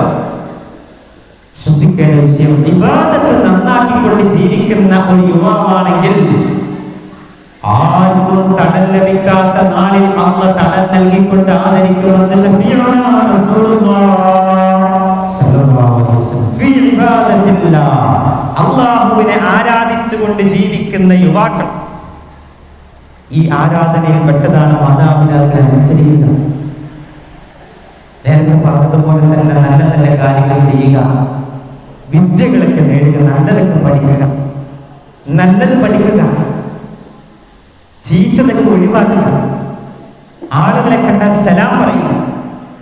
ആ സലാം പറച്ചിലൂടെയാണ് സ്നേഹബന്ധങ്ങൾ ഉണ്ടാകുന്നത്. നബിതങ്ങൾ സല്ലല്ലാഹു അലൈഹി വസല്ലം ഒരിക്കൽ ചോദിക്കുന്നുണ്ട്, നിങ്ങൾക്ക് സ്വർഗത്തിൽ കടക്കണോ? സ്വർഗത്തിൽ കടക്കണമെങ്കിൽ നിങ്ങൾ പരസ്പരം സ്നേഹിക്കണമെന്ന് പറഞ്ഞു. എങ്ങനെ നബി സ്നേഹിക്കുക എന്ന് സ്വഹാബാക്കൾ ചോദിച്ചപ്പോൾ ശഫീഉനാ റസൂലുള്ളാഹി സ്വല്ലല്ലാഹു അലൈഹി വസല്ലം തങ്ങൾ പറഞ്ഞു, സലാമിനെ രാഹിച്ചു. അറിയുന്നവരോടും അറിയാത്തവരോടൊക്കെ സലാം പറയാം. ദീന് കൽപ്പിച്ചവരോട് മാത്രം സലാം പറയാം. അന്യ സ്ത്രീകളോട് അന്യ പുരുഷന്മാരോട് സലാം പറയാൻ പാടില്ല. അവർ സ്വർഗം കൊണ്ടുപോയില്ല. ശരീഅത്ത് കൽപ്പിച്ചത് ബന്ധം പുതുക്കാനും സംസാരിക്കാനും ബന്ധപ്പെടാനും പറ്റിയവരോട് സലാം ചെല്ലിയാൽ സ്നേഹബന്ധം കിട്ടും. ആ സ്നേഹബന്ധം അർശിന്റെ തണലിലേക്ക് എത്തിക്കുമെന്ന് ശഫീഉനാ റസൂലുള്ളാഹി സ്വല്ലല്ലാഹു അലൈഹി വസല്ലം. അതാണ് അടുത്തത് പറയുന്നത്, രണ്ടാളുകൾ അവർ അല്ലാഹുവിന്റെ മാർഗത്തിൽ സ്നേഹിച്ചു. അല്ലാഹുവിന്റെ മാർഗത്തിൽ നല്ല കാര്യത്തിൽ പള്ളിക്ക് പോകാൻ ഇവർ രണ്ടാളുണ്ടാവും, മദ്രസക്ക് പോകാൻ ഇവരുണ്ടാകും. പള്ളിക്ക് പോകാനുണ്ടാവും. ഇവിടെ പള്ളിക്ക് എങ്ങനെ അള്ളാഹുമായി ബന്ധപ്പെട്ട മറ്റും ഇങ്ങനെ ക്ലീനിങ്ങും മറ്റൊക്കെ ഉണ്ടെങ്കിൽ അതിൽ ഇവരുണ്ടാകും. എവിടെ നോക്കിയാലും നല്ല കാര്യത്തിലൊക്കെ ഉണ്ടാവും. അപ്പുറത്തെ വീട്ടിൽ കല്യാണം ഉണ്ടെങ്കിൽ ആ കല്യാണത്തിന് സപ്ലൈ ചെയ്യാൻ ഒറ്റയ്ക്ക് ആയിട്ടുണ്ടാകും. എല്ലായിടത്തും പ്രകാശിക്കുന്ന കാണപ്പെടുന്ന രണ്ടാളുകൾ അവർ പരസ്പരം നല്ലതിലേക്ക് ഒന്നിക്കാറുണ്ട്. ആ നല്ലതിന് വേണ്ടിയിട്ട് അവർ വേർപിരിഞ്ഞു. നല്ലതിൽ പല കാര്യങ്ങളിലേക്ക് അവർ ഒന്നിച്ചു ചേർന്ന് പ്രവർത്തിച്ചു. ഇങ്ങനെ നല്ലതിൽ ഒന്നിച്ചു ചേർന്ന് പ്രവർത്തിക്കുകയും മോശമായ കാര്യത്തിൽ നിന്ന് മാറി നിന്നു ഒരു തെറ്റിലേക്ക് തന്റെ സഹോദരൻ പോവാൻ. ആ സഹോദരൻ പോകുമ്പോ തന്റെ ശങ്കല്ലേ, അവനേതായാലും പോവാം, പിന്നെ ഞാനും പോവാം, അങ്ങനെ വിചാരിക്കില്ല. രണ്ട് ഉറ്റ സുഹൃത്തുക്കൾ വേർപിരിഞ്ഞത് അള്ളാഹു ഇഷ്ടപ്പെട്ട കാര്യത്തിലല്ല, മഅസിയത്തിന്റെ വിഷയത്തിലാണെങ്കിൽ അവൻ വീടി വലിക്കുന്നുണ്ട്, അല്ലെങ്കിൽ അവൻ MDM ഇങ്ങനെ ഉപയോഗിക്കുന്നുണ്ട്, ലഹരി ഉപയോഗിക്കുന്നുണ്ട്. അപ്പൊ അവന്റെ കൊണ്ട് കൂടാതിരിക്കുക, സ്നേഹബന്ധം അള്ളാഹുവിന് വേണ്ടി വിച്ഛേദിക്കുക, അള്ളാഹുവിന് വേണ്ടി സ്നേഹബന്ധത്തെ ചേർക്കുക. ഇങ്ങനെ ചെയ്യുന്ന രണ്ടാളുകളുണ്ടെങ്കിൽ അവരുടെ മനസ്സിന്റെ തടവുണ്ടോ എന്ന് ശഫീഉനാ റസൂലുള്ളാഹി സ്വല്ലല്ലാഹു അലൈഹി വസല്ലം. അർശിന്റെ തണൽ എന്ന് പറഞ്ഞാൽ അള്ളാഹുവിന്റെ ആദരവാണ്. ആ ആദരവ് കിട്ടണമെങ്കിൽ ഇത്തരത്തിൽ നല്ല കാര്യത്തിൽ ഒന്നിക്കണം. ഇത്തരത്തിലുള്ള പരിപാടികൾ നടക്കുമ്പോൾ ഇതിനു വേണ്ടി ഇങ്ങനെ ഒന്നിച്ചു ചേരുന്ന ആളുകളുണ്ടാവും. കമ്മിറ്റിക്കാരാകാം, അല്ലാത്തവരാകാം, കുട്ടികളാകാം, ഇതിനെ പ്രചരിപ്പിക്കുന്ന ആളുകളുണ്ടാകാം. നല്ലതിൽ നിങ്ങൾ ഒരുമിച്ചിട്ടുണ്ടെങ്കിൽ ആ നല്ല കാര്യത്തിനായിട്ട് വേറെ ഒന്നും ഉദ്ദേശിക്കുന്നില്ല, നല്ല കാര്യത്തിലാണെങ്കിൽ അങ്ങനെ നല്ല കാര്യത്തിൽ നിങ്ങൾ പരസ്പരം സ്നേഹിച്ച് ഒന്നിച്ചു നിന്നാൽ, ഐക്യത്തോടെ നിന്നാൽ, സ്നേഹത്തോടുകൂടെ നിന്നാൽ, എതിർ പാർട്ടിക്കാരനാണ് അതുകൊണ്ട് ഓരോട് സലാം പറയാൻ പാടില്ല, വിചാരിക്കാൻ പാടില്ല. നല്ല രൂപത്തിൽ എല്ലാവരോടും അവൻ മനുഷ്യനാണ്, മുഅ്മിനാണ് എന്ന പരിഗണനയോട് കണ്ടാൽ അർശിന്റെ തണൽ ലഭിക്കുമെന്ന് ശഫീഉനാ റസൂലുള്ളാഹി സ്വല്ലല്ലാഹു അലൈഹി വസല്ലം. അടുത്തതായിട്ട് പറയുന്നത് നാലാമത്തതായിട്ട് ശഫീഉനാ റസൂലുള്ളാഹി പറയുന്നത് യുവാക്കളാണ്. അവിടെ പറയുന്ന മനുഷ്യർ യുവാക്കളായ ആളുകളാണ്. ആ യൗവന സമയത്ത് അവന്റെ ഹൃദയം പള്ളിയിലേക്ക് പോകണമല്ലോ, പള്ളിയിലേക്ക് പോകണമല്ലോ, നിസ്കാരത്തിന്റെ സമയമായല്ലോ എന്ന് പറഞ്ഞുകൊണ്ട് തുടിക്കും. ആ തുടിക്കുന്ന ഹൃദയം ഉണ്ടെങ്കിൽ പ്രിയപ്പെട്ട വിശ്വാസികളെ നെഞ്ചത്ത് കൈവച്ചുകൊണ്ട് ആശംസിച്ചോളൂ, അല്ലാഹു നമ്മെ ആദരിക്കും. ആദരിക്കുന്നവരെ അല്ലാഹു ഉൾപ്പെടുത്തി അനുഗ്രഹിക്കട്ടെ. നിസ്കാരത്തിന്റെ സമയമാകുമ്പോൾ പള്ളിയുമായിട്ട് അവന്റെ മനസ്സിങ്ങനെ ബന്ധപ്പെട്ടു. പള്ളിക്ക് പോകണമല്ലോ, പള്ളി ഉണ്ടാക്കാൻ പറ്റില്ലല്ലോ എന്നുള്ള വിചാരത്താണ്. സ്ത്രീകളാകുമ്പോ നിസ്കാരത്തിന് ബാങ്ക് വിളിച്ചാൽ വേഗം പോയി നിസ്കരിക്കണം. ആദ്യ സമയത്ത് നിസ്കരിക്കണം. നിസ്കാരിക്കാൻ മാറ്റി വെച്ചാൽ ഏതായാലും ഇപ്പൊ രണ്ടും കൂടി ഒന്നിച്ചാക്കാൻ വിചാരിക്കും. സ്വാഭാവികം. ആ വിചാരം നമുക്ക് വലിയ പുണ്യങ്ങളൊക്കെ നഷ്ടപ്പെടുത്തും. അതൊരു ശീലമായാൽ മക്കളത് കണ്ടുപിടിക്കും. സുബീകാരാണ് ഉദയത്തിന്റെ പുറത്ത് തൂക്കാം, എന്നിട്ട് പല്ലത്തേക്കാൾ നേരെ നിസ്കരിക്കും. തിരിച്ചു പറയാം. ആ രൂപത്തിലേക്ക് നിസ്കാരಕ್ಕೆ ഒരു അലങ്കോലമായ രൂപത്തിലാക്കുന്നുണ്ടെങ്കിൽ ശ്രദ്ധിച്ചോളൂ, വലിയ ഒരു ഓഫറാണ് നഷ്ടപ്പെടുന്നു. പള്ളിയുമായിട്ട് ഹൃദയബന്ധമുള്ള മനുഷ്യർ എപ്പോഴും എനിക്ക് പള്ളിയിലേക്ക് സഹായിക്കണം, എനിക്ക് പള്ളിയിലേക്ക് പോകണം, നിസ്കാരം മുഖ്യമാണെന്ന് വിചാരിക്കുന്ന ആളുകൾക്ക് അർശിന്റെ അടുത്തതായി നബിതങ്ങൾ പഠിപ്പിക്കുന്നത്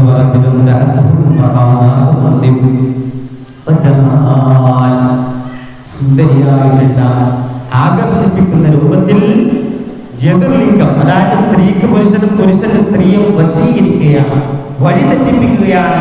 ആ വഴിതെറ്റിപ്പിക്കുന്ന സമയത്ത് ആ മനുഷ്യൻ പറഞ്ഞുവത്രേ, ഞാൻ അല്ലാഹുവിനെ പേടിക്കുന്നുണ്ട്. തെറ്റിലേക്ക് പോകുമ്പോ ആ തെറ്റിൽ നിന്ന് മാറി നിൽക്കുന്ന മനുഷ്യനുണ്ടല്ലോ, അത് ധൈര്യമാണ്. തെറ്റെന്ന് മാറിക്കാന്ന് പറഞ്ഞാൽ അത്ര വലിയ ധൈര്യം വേറെ ഒന്നും ഉണ്ടാവില്ല. പ്രത്യേകിച്ച് ശൈത്താൻ ഏറ്റവും കൂടുതൽ ഇടപെടുന്നത് ഇത്തരത്തിലുള്ള വിഷയത്തിലാണ്. പ്രത്യേകിച്ച് സമകാലികമായിട്ടുള്ള സാഹചര്യത്തിൽ വളരെ പരസ്യമായിട്ട് നടക്കുന്ന വിഷയമാണ് സ്ത്രീ പുരുഷ സമ്പർക്കം എന്ന് പറയുന്നത്. പ്രണയിച്ചോളൂ, എന്ത് ചെയ്തോളൂ എന്ന് പറഞ്ഞ ഒരു സമുദായ ലൈസൻസ് ഇട്ടത് പോലെയാണ് പരക്കെ കാണുന്നത്. സ്കൂളിലെ പരിസരം അടക്കം നമ്മൾ കാണില്ല. പ്രത്യേകം ശ്രദ്ധിക്കുക.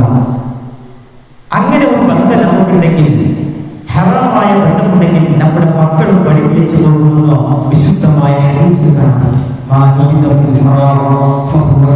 എന്നാണ് സാഹിബ് പറയുന്നത്. പ്രത്യേകം ശ്രദ്ധിക്കണം വിഷയങ്ങളൊക്കെ. നമ്മുടെ പെൺകുമാരൊക്കെ അങ്ങനെ ചെയ്യുമ്പോൾ, നമ്മുടെ ഉമ്മ അങ്ങനെ ചെയ്യുമ്പോൾ നമുക്ക് എത്രത്തോളം വേദനയുണ്ടാവും. നമ്മുടെ സഹോദരൻ ഇങ്ങനെ ചെയ്യുമ്പോൾ, നമ്മുടെ സഹോദരൻ ഇങ്ങനെ ചെയ്യുമ്പോൾ, നമ്മുടെ ഉപ്പ അങ്ങനെ ചെയ്യുമ്പോൾ എത്രത്തോളം പ്രശ്നമുണ്ടാകും. അങ്ങനെ അറിയിച്ച മാത്രമല്ല, ശൈത്താൻ ഏറ്റവും കൂടുതൽ ഇടപെടുന്നത് ഇത്തരം വിഷയത്തിലാണ്. അതുകൊണ്ടാണ് ഇത്തരത്തിലുള്ള സാഹചര്യത്തിൽ ഞാൻ റബ്ബിനെ ഭയക്കുന്നു എന്ന് പറഞ്ഞുകൊണ്ട് ആ തെറ്റിൽ നിന്ന് പിന്മാറുന്ന മനുഷ്യനുണ്ടല്ലോ, അവന് അല്ലാഹ് കൊടുക്കേണ്ടതിൽ വെച്ചിട്ട് ഏറ്റവും വലിയ ആദരവായ അർശിന്റെ തണൽ കൊടുക്കുമെന്ന് അത്രക്കും വേറെ വലിയ ആദരവൊന്നുമില്ല. ആ സമയത്ത് ആ ആദരവ് കിട്ടുമ്പോൾ പ്രത്യേകിച്ച് പരിഗണന ഉണ്ടാവും. നമുക്ക് ഹൗദുൽ കൗസറിന്റെ അടുത്ത് പോകുമ്പോൾ അവർ വീതികളാവും, അവർക്ക് ആദ്യം കൊടുക്കും. സലാത്ത് ചെല്ലുന്നവർക്ക് റസൂൽ കൊടുക്കുമല്ലോ. ഈ മനുഷ്യർക്ക് സലാത്ത് ചെല്ലുന്ന മനുഷ്യരാവുമല്ലോ, നല്ല മനുഷ്യരായതുകൊണ്ടല്ല അല്ലാഹ് അർശിന്റെ തണൽ കൊടുക്കും. പ്രത്യേകം ശ്രദ്ധിക്കുക.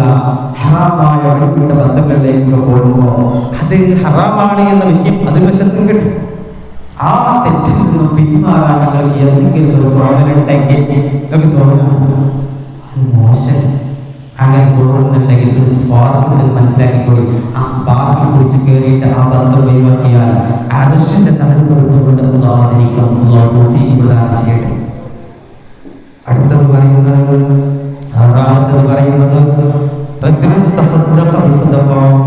ഒരു മനുഷ്യൻ ധർമ്മം ചെയ്യുകയാണ്.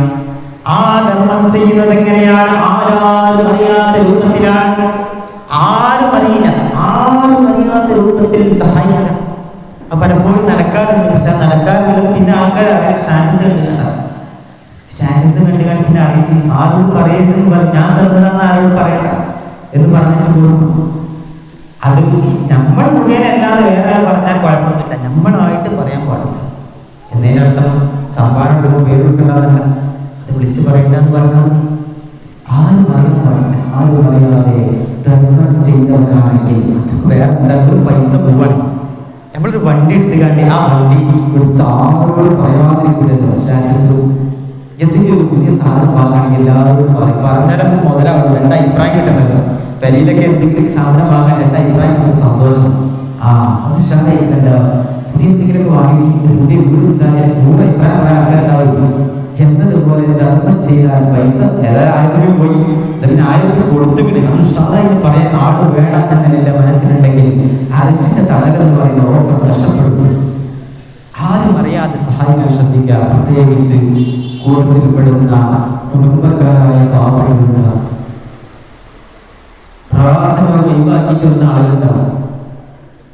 അങ്ങനെ കുറേ പാവപ്പെട്ടവരുണ്ടാവും. അവിടേക്ക് സഹായിക്കുക. അങ്ങനെ ആരും അറിയാതെ സഹായിച്ചാൽ അവർക്ക് അർശിന്റെ തടലുണ്ടോ എന്ന് ഞാനിങ്ങനെ വാക്ക് ചോദിക്കുകയാണ്. പ്രധാനപ്പെട്ട വിഷയത്തിൽ ഇങ്ങനെ കണ്ടത്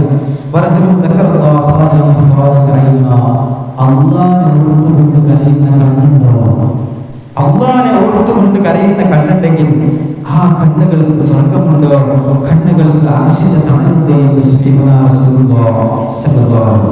പ്രിയപ്പെട്ട വിശ്വാസം, ഞാൻ പറഞ്ഞു വരുന്നത് സമകാലിക സാഹചര്യത്തിൽ നല്ല ഒരു മനുഷ്യനായിരിക്കണം.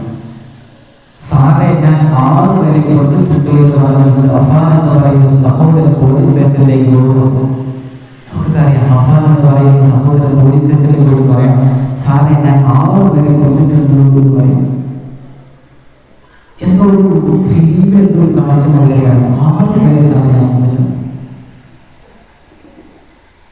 സാറുമാരെ അയാളുടെ ലക്കുണ്ടാകാനില്ലാതെ തുറന്നു കണ്ടപ്പോ അയാളോട് വിശദീകരണം ചോദിച്ചപ്പോൾ അയാൾ 6 വരെ ഇല്ലാത്ത സ്ഥലത്തേക്ക് പോന്നിട്ടുണ്ടെന്ന് പറഞ്ഞു.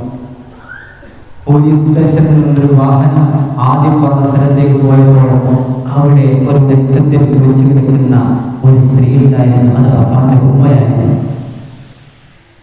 എങ്ങനെ കൊണ്ടു ചോദിച്ചപ്പോ, അല്ലെങ്കിൽ എങ്ങനെ തലക്കടിച്ചു എന്ന് ചോദിച്ചപ്പോൾ ആ അഫാൻ പറഞ്ഞ മറുപടി ഉമ്മാനെന്താ ചെയ്തത്? ഉമ്മാനെ കഴുത്തിൽ ഷാൾ നോക്കി. അപ്പൊ എന്താണെന്നറിയില്ല, ഷാൾ നോക്കിയിട്ട് ഉമ്മ മരിക്കുന്നില്ല. അള്ളാനെ കതിർക്കതായി എത്തിയിട്ടില്ല. അപ്പൊ പെട്ടെന്ന് മരിക്കണം. കാരണം ഉമ്മ മകനെ വിളിക്കുന്നുണ്ടാവും. എന്താണ് മോനെ, എന്താണ് മോനെ? അത് കേൾക്കാതിരിക്കാൻ വേണ്ടിയിട്ട് പെട്ടെന്ന് മരണം കിട്ടാൻ വേണ്ടിയിട്ട് അവിടെ പല്ലിയിട്ട് ഒരു ചുറ്റിക കൈ കിട്ടിയപ്പോ ചുറ്റികൾ ഉമ്മാനെ മരണം വേണ്ടി കൊടുത്തു. ഉമ്മയുടെ തലയിൽ രക്തം ഭാഗം രക്തം തരാനില്ലാതെ ഉമ്മ മരിച്ചെന്ന് വിചാരിച്ചതുകൊണ്ട് അപ്പാനെ കൊണ്ടിറക്കണം. ഉമ്മ മരിച്ചിട്ടില്ലായിരുന്നു. പിന്നീടുള്ള വാർത്ത നമുക്കറിയാം. അങ്ങനെ അഫാൻ പറഞ്ഞ ഒരു കൊലപാതകം നടന്നു ചെയ്തു. അഫാന്റെ മരിച്ചിരുന്ന അങ്ങനെ അഫാൻ അവിടുന്ന് പോയത് തന്റെ വലിയമാരുടെ ഉപ്പാദന്മാരുടെ 88 വയസ്സുള്ള ഉപ്പാദന്മാരെ ഒറ്റയ്ക്ക് ജീവിക്കുന്ന അവിടെ വീട്ടിലേക്ക് പോവാൻ. അവിടെ പോയിട്ട് വലിയമാരോട് സാമ്പത്തികമായ ആവശ്യങ്ങൾ പറയുന്നുണ്ട്. ഞാൻ പറയുന്നത് ആ വലിയമാരെന്തോ സൈക്കോ കില്ലേഴ്സ് കൊല്ലുന്നത് പോലെ തലക്കടിച്ചു കൊല്ലുന്നു. അവിടുന്ന് അഫാൻ പിന്നീട് പോവാണ്. മൂത്താപ്പന്റെ വീട്ടിലേക്ക് പോവാനുള്ള മൂത്താപ്പയുടെയും മൂത്തമ്മയുടെയും 2 ആൾ ചുറ്റിക്കൂടെ അടിച്ചു പോകും. അവിടുന്ന് പോവുകയാണ്. സ്വന്തം വീട്ടിലേക്ക് മടങ്ങിയെത്തുമ്പോൾ അവിടെ തന്റെ സഹോദരൻ അവിടെ തന്നെ കാത്തിരിക്കുന്നുണ്ടായിരുന്നു. ആ സഹോദരന്റെ സ്നേഹം പോലും വിളി പോലും നോക്കാതെ സഹോദരനെയും കൊന്നു. പിന്നീട് പോയത് തന്റെ കാമുവിയുടെ അടുക്കിലേക്ക്. കാമുവിയുടെ അടുത്ത് പോയിട്ട് ഞാനിതായി പഠിക്കാൻ പോകുന്നു. അതുപോലെ ഒറ്റക്കാവുന്നു. ഇപ്പോൾ പറയാണെങ്കിൽ കാമുവിനെ കൊല്ലുന്നു. കാമുവിനെ കൊല്ലാൻ കാരണം ഞാനിതാ കഷ്ട കഴിച്ച് ഭരിക്കാൻ വേണ്ടി ശ്രമിച്ചിട്ടുണ്ടായിരുന്നു. അത് പരാജയപ്പെട്ടു. കഴിച്ചിട്ടാണ് ഞാനെല്ലാം കഴിക്കണം. നീയും മരിച്ചോന്ന് പറഞ്ഞുകൊണ്ട് ആ കാമുകിയുടെ തലയിലേക്ക് ചുറ്റിയോട് അടിച്ചിട്ട് കാമുകിയേക്ക് കൊണ്ടുപോകുന്നു. എന്നിട്ട് പോലീസ് സ്റ്റേഷൻ്റെ പറയാം, സാറേ ഞാൻ 6 വരെ കൊണ്ടു സമയം. കാലഘട്ടത്തിന്റെ ആ ഒരു ഗതികോട്ട് നോക്കിക്കണം.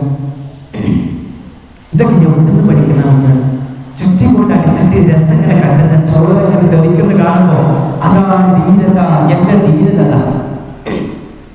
ഞാനൊരു ആണാം തെളിയിക്കുന്ന എങ്ങനെ നമ്മളിങ്ങനെ ഫിലിമിനൊക്കെ ഇങ്ങനെ കാണിക്കുന്നത് പോലെ ഹീറോയിസം.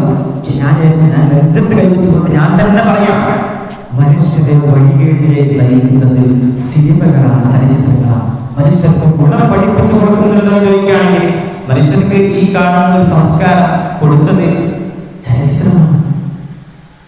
മാതാപിതാക്കളെ ഒഴിവാക്കിയിട്ട് കണ്ട കാമുവിന്റെ കൂടെ തൊഴിലോടും ധൈര്യത്തോടും കൂടി പോകും. അതാണ് നിലപാട് എന്ന് പഠിപ്പിച്ചു കൊടുക്കുന്ന ചലച്ചിത്രങ്ങളാണ്. കുടുംബബന്ധം മുറിച്ചാൽ അത് ന്യായമുണ്ടെങ്കിലും അന്യായമുണ്ടെങ്കിലും അത് അർത്ഥസാധ്യത പഠിപ്പിച്ചു കൊടുക്കുന്നത് ഫിലിമുകളാണ്.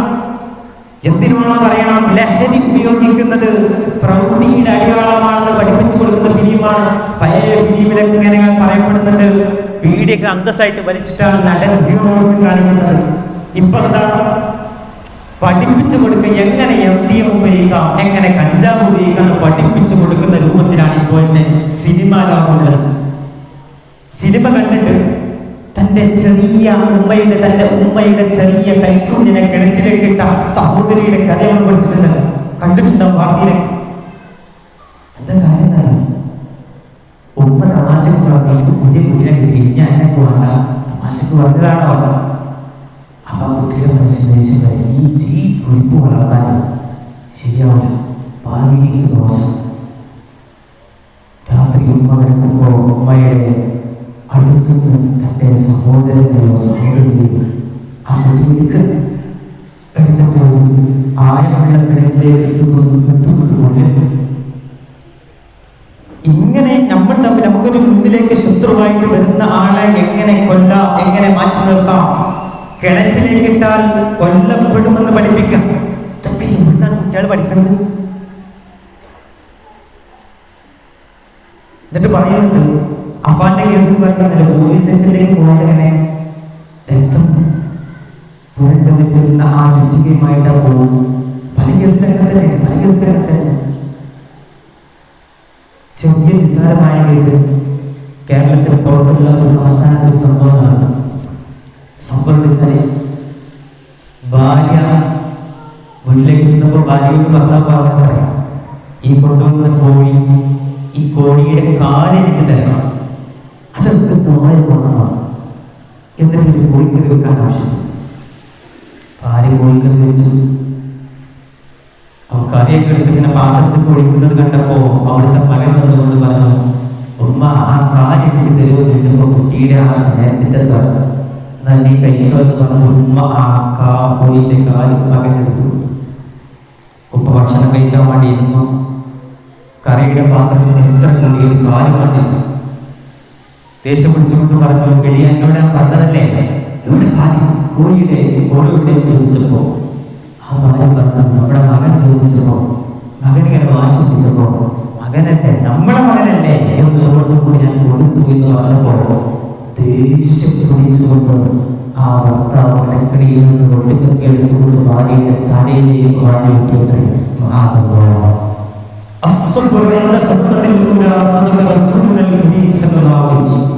ദേഷ്യം വരുമ്പോ ആദ്യ സമയത്ത് ക്ഷമിച്ചിട്ടില്ലെങ്കിൽ വലിയ നഷ്ടം. ദേഷ്യം വരുന്ന സമയത്ത് അടിക്കാൻ തോന്നും, മുട്ടാൻ തോന്നും. ആ സമയത്ത് ക്ഷമിക്കണമെന്നാണ്. ആ സമയത്തുള്ള ക്ഷമയാണ്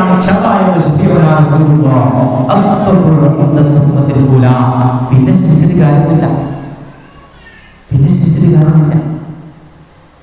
ബഹുമാനപ്പെട്ട മൂസാ നബി അലൈഹി സ്വലാത്തു മുന്നിലേക്ക് ഒരു തർക്കം കാണാം. ഫിർഔനിന്റെ കുടുംബക്കാരനും തന്റെ കുടുംബക്കാരനും ചേർന്നിട്ട് ഇങ്ങനെ വഴങ്ങും. അപ്പൊ ഫിർഔന്റെ കുടുംബക്കാരനെ ഇങ്ങനെ തർക്കിച്ചുകൊണ്ട് ഞങ്ങളാണ് ഇവിടെ ഭരിക്കുന്നത് എന്നൊക്കെ പറഞ്ഞുകൊണ്ട് ബനൂ ഇസ്രായേലിൽപ്പെട്ട ഒരാളെങ്ങനെ ആക്രമിക്കുന്നത് കണ്ടപ്പോ ബഹുമാനപ്പെട്ട മൂസാ നബി അലൈഹി സ്വലാത്തു വസ്സലാം ദേഷ്യം വന്നത്. മൂസാ നബി നേരെ ചെന്നിട്ട് ആ ഫിർഔനിന്റെ കുടുംബക്കാരന്റെ മുഖം നോക്കി മറ്റ അടി അയാളുടെ ജീവനുമായിട്ട് അസ്രായേൽ ബാധിക്കും. വലിയ പ്രശ്നമാണ്. ഫിർഔൻ ദേഷ്യപ്പെട്ടുകൊണ്ട് മൂസയെ കൊണ്ടുവരാൻ അലൈഹിസ്സലാത്തു വസ്സലാമിനെ കൊണ്ടുവരാൻ ആവശ്യപ്പെട്ടു. മൂസാ നബി രാജ്യം വിട്ടു പോകുന്ന കഥയുണ്ട്. ഇത് കൃത്യമായിട്ട് പഠിക്കണം. ദേഷ്യം വരുന്ന സമയത്ത് അപശമിച്ചിട്ടുണ്ടെങ്കിൽ കൈവിട്ടു പോകും. എത്രയോ ആത്മഹത്യകളൊക്കെ അങ്ങനെ തന്നെയാണ്. പരിഹരിക്കേണ്ടടുത്ത് നമ്മൾ ദേഷ്യം പിടിച്ചുകൊണ്ട് എത്തിക്കേണ്ട കാരണം മൊബൈൽ ചോദിച്ചതിന്റെ പേരിൽ ചെറിയ കുട്ടി ജനലിൽ തൂങ്ങി മരിച്ചിട്ടാണ്. മൊബൈൽ ചോദിച്ചപ്പോൾ തരൂല. അപ്പൊ ഈ കുട്ടിയുടെ ചെറിയ കുട്ടിയാണ് ജനലില് തന്റെ ഷാളിന് കെട്ടിയിട്ട് മേലെ കെട്ടിയിട്ട് ഏന്തിയിട്ട് കഴുത്ത് ആ ഉരുക്കിനുള്ളിൽ നിൽക്കുന്നത്. അപ്പൊ കുട്ടി ഉരുങ്ങിയപ്പോ കുറച്ച് പൊട്ടിപ്പോയി. കുട്ടിയുടെ കാല് നിലത്തിട്ടില്ല. കുട്ടി മരണപ്പെട്ടു. കുട്ടി തോന്നാൻ പഠിച്ചത്, ആത്മഹത്യ തോന്നാൻ പഠിച്ചത് സീരിയലും സിനിമയും റീൽസുമെല്ലാം മക്കളുടെ മുന്നിലേക്ക് ഇട്ടുകൊടുക്കും. മക്കള് കാണണ്ട. നടനിങ്ങനെ നടന്നു വരികയാണ്. അയാളുടെ കയ്യിൽ ഇങ്ങനെ ചോരയിരിക്കുന്ന കത്തിയിൽ ഈ കത്തി എടുത്തിങ്ങനെ നടന്നു വരുമ്പോ ഒരു നല്ല ബീജിയം ഇട്ടുകൊണ്ട് ഇതാണ് ഹീറോയിസം, ഇതാണ് വിജയ് എന്ന് പഠിപ്പിച്ചു കൊടുക്കും. ഇത് പഠിപ്പിച്ചെടുക്കുമ്പോൾ കുട്ടികൾ പഠിക്കുന്നുണ്ട്, ആ ഇതാണ്. എന്നിട്ട് സ്കൂളിൽ പോയിട്ട് ഗ്യാങ്ങായിട്ട് അവിടുന്ന് മാഷ്മാരൊക്കെ തന്നെ. നമ്മുടെ തൊട്ട പരിസരത്ത് SLC പരീക്ഷയ്ക്ക് കോപ്പിടിക്കരുത് എന്ന് പറഞ്ഞ മാഷിനെ അവസാനത്തെ ദിവസം പോയിട്ട് പടക്കം പൊട്ടിച്ചുകൊണ്ട് മാഷന്മാരെ പേടിപ്പിച്ചു. മാഷന്മാരെ പടക്കം പൊട്ടിച്ചിട്ട് ഞങ്ങൾക്ക് നൂറുമായി വിധി എന്നൊക്കെ വിചാരിച്ചുകൊണ്ട് ചെറിയ കുട്ടികളടങ്ങുന്ന ഒരു സമുദായം നെറികേടിലേക്ക് പോയിക്കൊണ്ടിരിക്കുക. ഇതൊക്കെ ഇങ്ങനെ പഠിക്കണം. മക്കളൊക്കെ ഇങ്ങനെ പരസ്യമായിട്ട് ഫിലിമും മറ്റൊക്കെ കണ്ടുകാണ്ട് ഇത് പഠിക്കണം. മാഷന്മാരെ ചോദ്യം ചെയ്തുകൊണ്ട് മാഷന്മാരെ പുറത്താക്കുന്ന ഫിലിം കാണാം. അപ്പൊ അങ്ങനെ വയ്യണ്ടെന്ന് പറഞ്ഞിട്ട് കള്ളക്കേസിൽ മാഷന്മാരെ ഉസ്താദ്മാരെ കൊടുത്ത, പ്രത്യേകിച്ച് അതിനിങ്ങനെ തക്കം കാത്തുകാണ്ട് പുറമേയുള്ള ചില ആളുകളുണ്ട് സ്കൂളിലൊക്കെ ഇങ്ങനെ കുത്തി ചോദിച്ചിട്ട് ഇല്ലാത്തതൊക്കെ ഇങ്ങനെ പറയിപ്പിച്ച. എന്തോ ഒരിക്കൽ പുസ്തകത്തിൽ കുട്ടിയെ നുള്ളി എത്ര അപ്പൊ ചോദിച്ചു നുള്ളിയിലോ തലോടി ചോദിച്ചു നുള്ളി തന്നെ നുള്ളെന്ന് പറഞ്ഞാൽ ഇങ്ങനെ തലോടി തന്നെ ചോദിച്ചപ്പോ നുള്ളികൾ സാരമില്ലെന്ന് പറഞ്ഞ പോലെ സാരമില്ല എന്ന് പറഞ്ഞുകൊണ്ട് കുഞ്ഞു കൊടുത്തതിനെ തെറ്റിദ്ധരിച്ചുകൊണ്ട് ആവശ്യം വിളിച്ചിട്ടായി. പിന്നീട് ആ കുട്ടി തന്നെ തിരിച്ചു പറഞ്ഞു അഭിമാനം മുഴുവൻ കളഞ്ഞില്ല. ഇതൊക്കെ പഠിക്കുന്നത് ഫിലിമിൽ നിന്നും ഒറ്റയ്ക്കാണ്. ശ്രദ്ധിക്കണം, മക്കളെ ശ്രദ്ധിക്കണം. ഞാൻ പറഞ്ഞു വരുന്നത് ലഹരി എന്ന് പറയുന്ന മാരകമായ വിപത്തുകൾ നമ്മുടെ മക്കൾ പഠിക്കുന്നതും മക്കളെ പഠിപ്പിക്കുന്നതും എങ്ങനെ ചെയ്യണമെന്ന് പഠിപ്പിക്കുന്നതും അത് മൂലം എന്തൊക്കെ ലഭിക്കും, എന്തൊക്കെ ആഹ്ലാദം ലഭിക്കും, സന്തോഷം ലഭിക്കും എന്നൊക്കെ പഠിക്കുന്നത് ഇത്തരത്തിലുള്ള ഫിലിമുകളുടെയാണ്. അതുകൊണ്ട് തന്നെ പ്രത്യേകം ശ്രദ്ധിക്കണം. ഇത്തരം വിഷയങ്ങളിലേക്ക് നമ്മുടെ മക്കളെ ജാഗ്രതയോടുകൂടി വളർത്തണം. മക്കൾക്ക് മാന്യമായതൊക്കെ പഠിപ്പിച്ചു കൊടുക്കണം, കേൾക്കേണ്ടതൊക്കെ കേൾപ്പിച്ചു കൊടുക്കണം. മക്കൾക്ക് പരിസരങ്ങളൊക്കെ നല്ല വൃത്തിയാക്കി കാണിച്ചു കൊടുക്കണം, ബഹുമാനിക്കാൻ പഠിപ്പിച്ചു കൊടുക്കണം, വേഷവിധാനങ്ങൾ പഠിപ്പിച്ചു കൊടുക്കണം. പ്രത്യേകിച്ച് സാധാരണ സാഹചര്യത്തിൽ സ്ത്രീകൾ, മുസ്ലിം സ്ത്രീകളുടെ വേഷം പറയാതിരിക്കാൻ വയ്യ. പറയാൻ വേറെ വളരെ സങ്കടത്തോടുകൂടി പറയുകയാണെങ്കിൽ നമ്മളെക്കാൾ ഉഷാറായിട്ട് അനുകരിക്കുകയും മറ്റുള്ള വിശ്വാസികൾ, ഇസ്ലാമേതര വിശ്വാസികൾ നല്ല രൂപത്തിൽ ജീവിക്കുന്നവരാണ് വിചാരിച്ചു പോകും. മുസ്ലിമാണെന്ന് പറഞ്ഞതുകൊണ്ട് അഭിമാനത്തോടു കൂടി പള്ളിയിലേക്ക് കയറാൻ ആളുകൾക്ക് മടിയ. പള്ളിയിലേക്ക് കയറാൻ ഞാനൊരു മുസ്ലിമായ സ്ത്രീയാണെന്ന് പറഞ്ഞുകൊണ്ട് മുടി പുറത്തേക്ക് കാണിച്ചുകൊണ്ട്, അല്ലെങ്കിൽ കാണിക്കാതെ നടക്കാൻ ആവശ്യത്തെ എന്തോ തട്ടമുട്ടമാണ്. പിന്നെന്തിനാണ് മുടി വളർന്നതിരുന്നാണ് മദ്രസയിൽ മുടി ചോദിച്ചത്.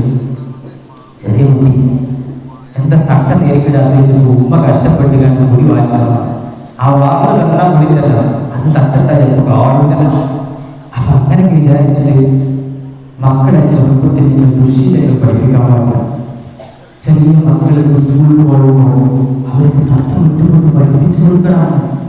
അതെന്താണെന്നറിയോ?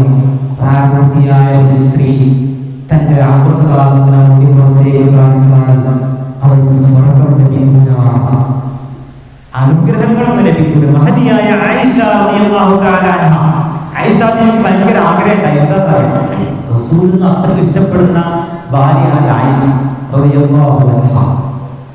ആയിഷ ബീവിക്ക് ഒരു ആഗ്രഹം ഉണ്ടായി, എനിക്ക് ജിബ്രീലിനെ കാണണം റസൂലേ എന്ന് പറഞ്ഞു. വല്ലാത്തൊരു ആഗ്രഹം, ജിബ്രീലിനെ കാണുക. അല്ലാഹു പറഞ്ഞു റസൂലെ ജിബ്രീലിനെ കാണിച്ചു കൊടുക്കാം. മഹദിയായ ആയിഷ ബീവിയോട് റസൂലുള്ളാഹി പറഞ്ഞു, ആയിഷ ഈ അവസരം പിന്നെ കിട്ടൂല. ആയിഷ എന്ന് പറഞ്ഞപ്പോൾ ആയിഷ ബീവി ഒരുങ്ങിയൊന്നു എല്ലാവിധ ആപത്തുകൾ കാണിച്ചുകൊണ്ട് സുന്ദരിയായ ആയിഷ ബീവി ദീനിന്റെ പൂർണ്ണമായിട്ടുള്ള രൂപത്തിൽ നബിയുടെ മുമ്പിലേക്ക് വരികയാണ്. ഭർത്താവിന്റെ മുമ്പിലേക്ക്, ഭർത്താവ് താനും മാത്രമുള്ള റൂമിലേക്ക് ആയിഷ ബീവി വൃത്തിയുള്ള ദീനീബോധമുള്ള വസ്ത്രധാരണയിൽ വരികയാണ്. അത്തരം കുശിയിട്ടുണ്ട്, വളരെ സുന്ദരിയായിട്ട് വന്നിട്ടുണ്ട്. ആയിഷ ബീവി റസൂലിനോട് ചോദിച്ചു, റസൂലേ ഇത് മതിയോ എന്ന് ചോദിച്ചപ്പോൾ റസൂൽ ചിരിച്ചുകൊണ്ട് പറഞ്ഞു, ആയിഷ മതി, ഇരിക്കുക എന്ന് പറഞ്ഞു. അങ്ങനെ അല്ലാഹു സുബ്ഹാനഹു വ തആല റസൂലിന്റെ അരികിലേക്ക്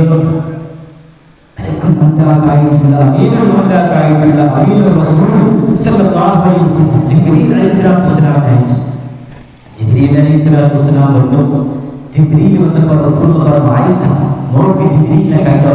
എനിക്ക് ലോകത്തിൽ മറ്റൊരാൾക്കും ലഭിക്കാത്ത ഭാഗ്യമാണ് ലഭിക്കുന്നത്. ജിബ്രീലിനെ കണ്ടോ ആയിഷ എന്ന് ചോദിച്ചപ്പോൾ ആയിഷ എന്ന് പറഞ്ഞ റസൂല് ഒരു തമാശക്ക് എവിടെ ജിബ്രീൽ എന്ന് ചോദിച്ചു. റസൂൽ ആലോചിച്ചു, എന്താണോ പടച്ചോൻ പറഞ്ഞല്ലോ ആയിഷ ജിബ്രീലിനെ കാണാമെന്ന് പടച്ചോൻ പറഞ്ഞു. ആയിഷ കാണുന്നില്ല, ഇത്ര മുമ്പ് സൗഭാഗ്യം കിട്ടൂ, ചാൻസിനെ കിട്ടൂ. ആയിഷ പറഞ്ഞു കാണുന്നില്ല, വല്ലാഹി യാ റസൂലല്ലാഹ് ഞാൻ ജിബ്രീലിനെ കാണുന്നില്ലെന്ന് പറഞ്ഞപ്പോ റസൂൽ പറഞ്ഞു ജിബ്രീലിനെ കാണാൻ പറ്റിയ രൂപത്തിലല്ല വന്നു ചോദിച്ചു.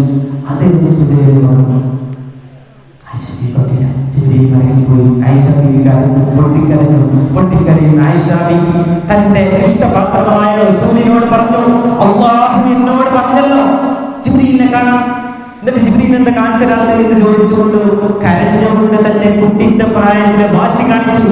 ആയിഷ ബീവി അങ്ങനെ പറഞ്ഞപ്പോ അല്ലാഹുവിനോട് റസൂലുള്ളാഹി ചോദിച്ചു, അല്ലാഹുവേ എന്റെ പ്രിയപത്നിയായ ആയിഷ റളിയല്ലാഹു അൻഹ ഇത്രക്കും കൊതിച്ചു, ജിബ്രീലിനോട് കാണാൻ കൊതിച്ചു. അങ്ങനെ കാണാൻ കൊതിച്ച ജിബ്രീലിനെ എന്തുകൊണ്ട് നീ കാണിച്ചു കൊടുത്തില്ല എന്ന് ചോദിച്ചപ്പോ അല്ലാഹു ഖുദ്സിയായ ഹദീസിലൂടെ മറുപടി കൊടുക്കുന്നുണ്ട്. എന്താ മറുപടി? റസൂലേ ജിബ്രീൽ കാണാൻ പറ്റിയ രൂപത്തിലാണ് വന്നത്, എന്നാൽ ആയിഷ ഇരുന്നത് ജിബ്രീലിനെ കാണാൻ പറ്റിയ രൂപത്തിലല്ല. റസൂൽ ചോദിക്കുന്നതിലൂടെ എന്തോ അർച്ചനാവും. പിന്നെ മുന്നിലുള്ളത് ഭർത്താവായ ഞാനല്ലേ എന്ന് പറഞ്ഞപ്പോ അല്ലാഹു സുബ്ഹാനഹു വ തആല പറയുന്നുണ്ട്, പോരാ, ആയിഷയുടെ മുടി തട്ടത്തിന് വെളിയിലേക്ക് വന്നിട്ടുണ്ട് എന്ന് പറഞ്ഞു. ഒറ്റ മുടി തട്ടത്തിന് വെളിയിലേക്ക് വന്നിട്ടുണ്ട് എന്ന് പറഞ്ഞപ്പോൾ ആയിഷ മുടി കരഞ്ഞു.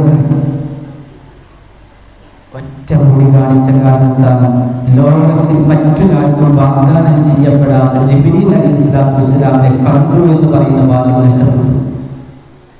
പ്രിയപ്പെട്ടവരെ, നമ്മുടെ ഒറ്റ മുടി തന്നെ കാണും. സ്കൂളിലേക്ക് പോകുമ്പോൾ ട്രെൻഡിന്റെ ഭാഗമായിട്ട് മുടിയുടെ മുന്നിൽ കാണിച്ചു. മുടി മുഴുവനും പുറത്താണ്. രക്ഷിതാക്കൾ ശ്രദ്ധിക്കുകയാണെങ്കിൽ വളർന്നു മക്കൾക്ക് നരകത്തിലേക്കുള്ള വഴി മക്കളായി കൊടുക്കാൻ പാടില്ല. അള്ളാഹെ പഠിച്ചിട്ട് പറയും മുമ്പേ അങ്ങനെ വാങ്ങുന്നത് തട്ടട്ടെന്ന് പറഞ്ഞാൽ മക്കളെങ്ങനെയും കഴിച്ചില്ല. കാരണം ഈ കുട്ടി വളർന്നത് കുട്ടിയെ ഇത്തരത്തിൽ വളർത്തിയത് വസ്ത്രം വാങ്ങി കൊടുക്കുമ്പോ മോശമായ വസ്ത്രവിധാനങ്ങൾ കൊടുക്കുമ്പോൾ ശ്രദ്ധിക്കുക. നിങ്ങൾ നിങ്ങളുടെ മക്കളെ അള്ളാഹുവിന്റെ കോടതിയിൽ വെച്ച് പ്രശ്നമാക്കാണെങ്കിൽ മക്കളെ നിങ്ങൾ കഴിച്ചാൽ എന്ന് വെച്ചാൽ മാതാപിതാക്കൾ മുഴുവൻ നരകത്തിലാണെന്നാലേ ആഫ്രിക്ക ചിലപ്പോൾ ഏകദേശം എല്ലാവരും മാതാപിതാക്കളെക്കാണ്. ഒരു മാതാപിതാക്കൾ രക്ഷപ്പെട്ടില്ല, ഒരു മകൻ രക്ഷപ്പെട്ടില്ല, ആ മകന് പിന്നീടുണ്ടാവും മകനുണ്ടാവും. അപ്പോൾ ഇവൻ പിന്നീട് രക്ഷപ്പെട്ടാവായി കോടതിക്ക്. ചുരുക്കി പറഞ്ഞാൽ മക്കളിൽ സംസ്കാര സംബന്ധത്തോടുകൂടി വളർത്താൻ ആണുങ്ങളാകുമ്പോൾ പ്രത്യേകം ശ്രദ്ധിക്കണം. ബഹുമാനം വിട്ടുകളയുന്ന രൂപത്തിൽ ചിന്തിക്കാൻ ഒരിക്കലും പഠിപ്പിക്കരുത്. സംസ്കാരം പഠിപ്പിക്കണമെന്ന് പറയുമ്പോൾ പള്ളിയിലേക്ക് പോയി കൊണ്ടുവരും. പ്രത്യേകിച്ച് വല്യപ്പന്മാരും ഉപ്പമാരൊക്കെ മക്കളെ ചെറുപ്പത്തിൽ കയ്യിൽ വെച്ചുകൊണ്ട് പള്ളിക്ക് കൊണ്ടുപോകാം. ചിലപ്പോൾ മക്കൾ വരൂല, അമ്മമാരെ മുട്ടായി വാങ്ങിത്തരാന്ന് പറഞ്ഞ ചെറുപ്പത്തിൽ മുട്ടായി പൊതിയൊക്കെ ഉണ്ടാവുന്നത്. അത്തരത്തിലെങ്കിലും മക്കളെ പള്ളിയിൽ കൊണ്ടുവരും. പള്ളിയിൽ വെച്ചിട്ടുള്ള ബാല്യത നമ്മളെ പഠിപ്പിച്ചുകൊണ്ട് ഓരോ ദിവസവും ചെറിയ കുട്ടികളെ പള്ളിയിൽ പുസ്തകം പഠിക്കാൻ പറ്റില്ല. പള്ളിയിൽ കൊണ്ടുവന്നിട്ട് പള്ളിയിൽ ഇങ്ങനെയായിരിക്കേണ്ടത് എന്ന് പഠിപ്പിച്ചുകൊണ്ട് നമ്മൾക്ക് തന്നെ മക്കൾ പള്ളിയിൽ വന്നിട്ട് ജമാഅത്ത് അനുസ്കരിക്കണം എന്ന് നമ്മൾ പഠിച്ചു. പള്ളിയിൽ വന്നിട്ട് മക്കൾ ഇങ്ങനെ ചെയ്യണം. മക്കളെ, നിങ്ങൾ പള്ളിയിലേക്ക് കയറുമ്പോൾ മുഖം എടുക്കണം, വലതുകാൽ വെച്ചുകൊണ്ടോ വലതുകാൽ വെച്ചുകൊണ്ട് പ്രവേശിക്കണം. പള്ളിയിൽ നിന്ന് വരുമ്പോൾ ഇടതുകാൽ വെച്ചുകൊണ്ട് പ്രവേശിക്കണം, പുറത്തേക്ക് കിടക്കണം. ഇതൊക്കെ പഠിപ്പിച്ചു കൊടുക്കേണ്ടത് മദ്രസയിലെ സ്വാഭാവികമായിട്ട് അത്തരം കാര്യങ്ങളൊക്കെ പറഞ്ഞു കൊടുക്കും. അത് ചെയ്ത് കാണിച്ചു കൊടുക്കേണ്ടത് മാതാപിതാക്കളാണ്. പെൺകുട്ടികളുമായിട്ട് പെരുന്നാളിന്റെ ആവുമ്പോൾ ഉമ്മമാരൊക്കെ അവരുടെ കാര്യപ്പെട്ട പണയം കഴിഞ്ഞിട്ട് പെൺകുട്ടികൾ ഒരുമിച്ച് കൂടി എന്നിട്ട് പെരുന്നാൾ നിസ്കരിക്കണം. ജുമയുടെ സമയത്ത് ജുമാ നിസ്കാരം നടക്കുന്ന സമയത്ത് പെണ്ണുങ്ങൾക്ക് പ്രത്യേക സുന്നത്താണ് വുളു നിസ്കരിക്കണം. അതായത് ആദ്യ സമയത്ത് വുളു നിസ്കരിക്കുന്ന സുന്നത്താണ്.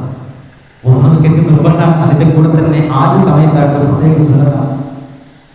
ആണുങ്ങളൊക്കെ പള്ളിക്ക് പോയി ആ സമയത്ത് നിസ്കരിക്കുക എന്ന് പറഞ്ഞാൽ ആദ്യ സമയം നിസ്കരിച്ചതിന്റെ കൂടി കിട്ടും. നിസ്കരിക്കാൻ ചുമക്ക് പോയാൽ കൂടി കിട്ടും.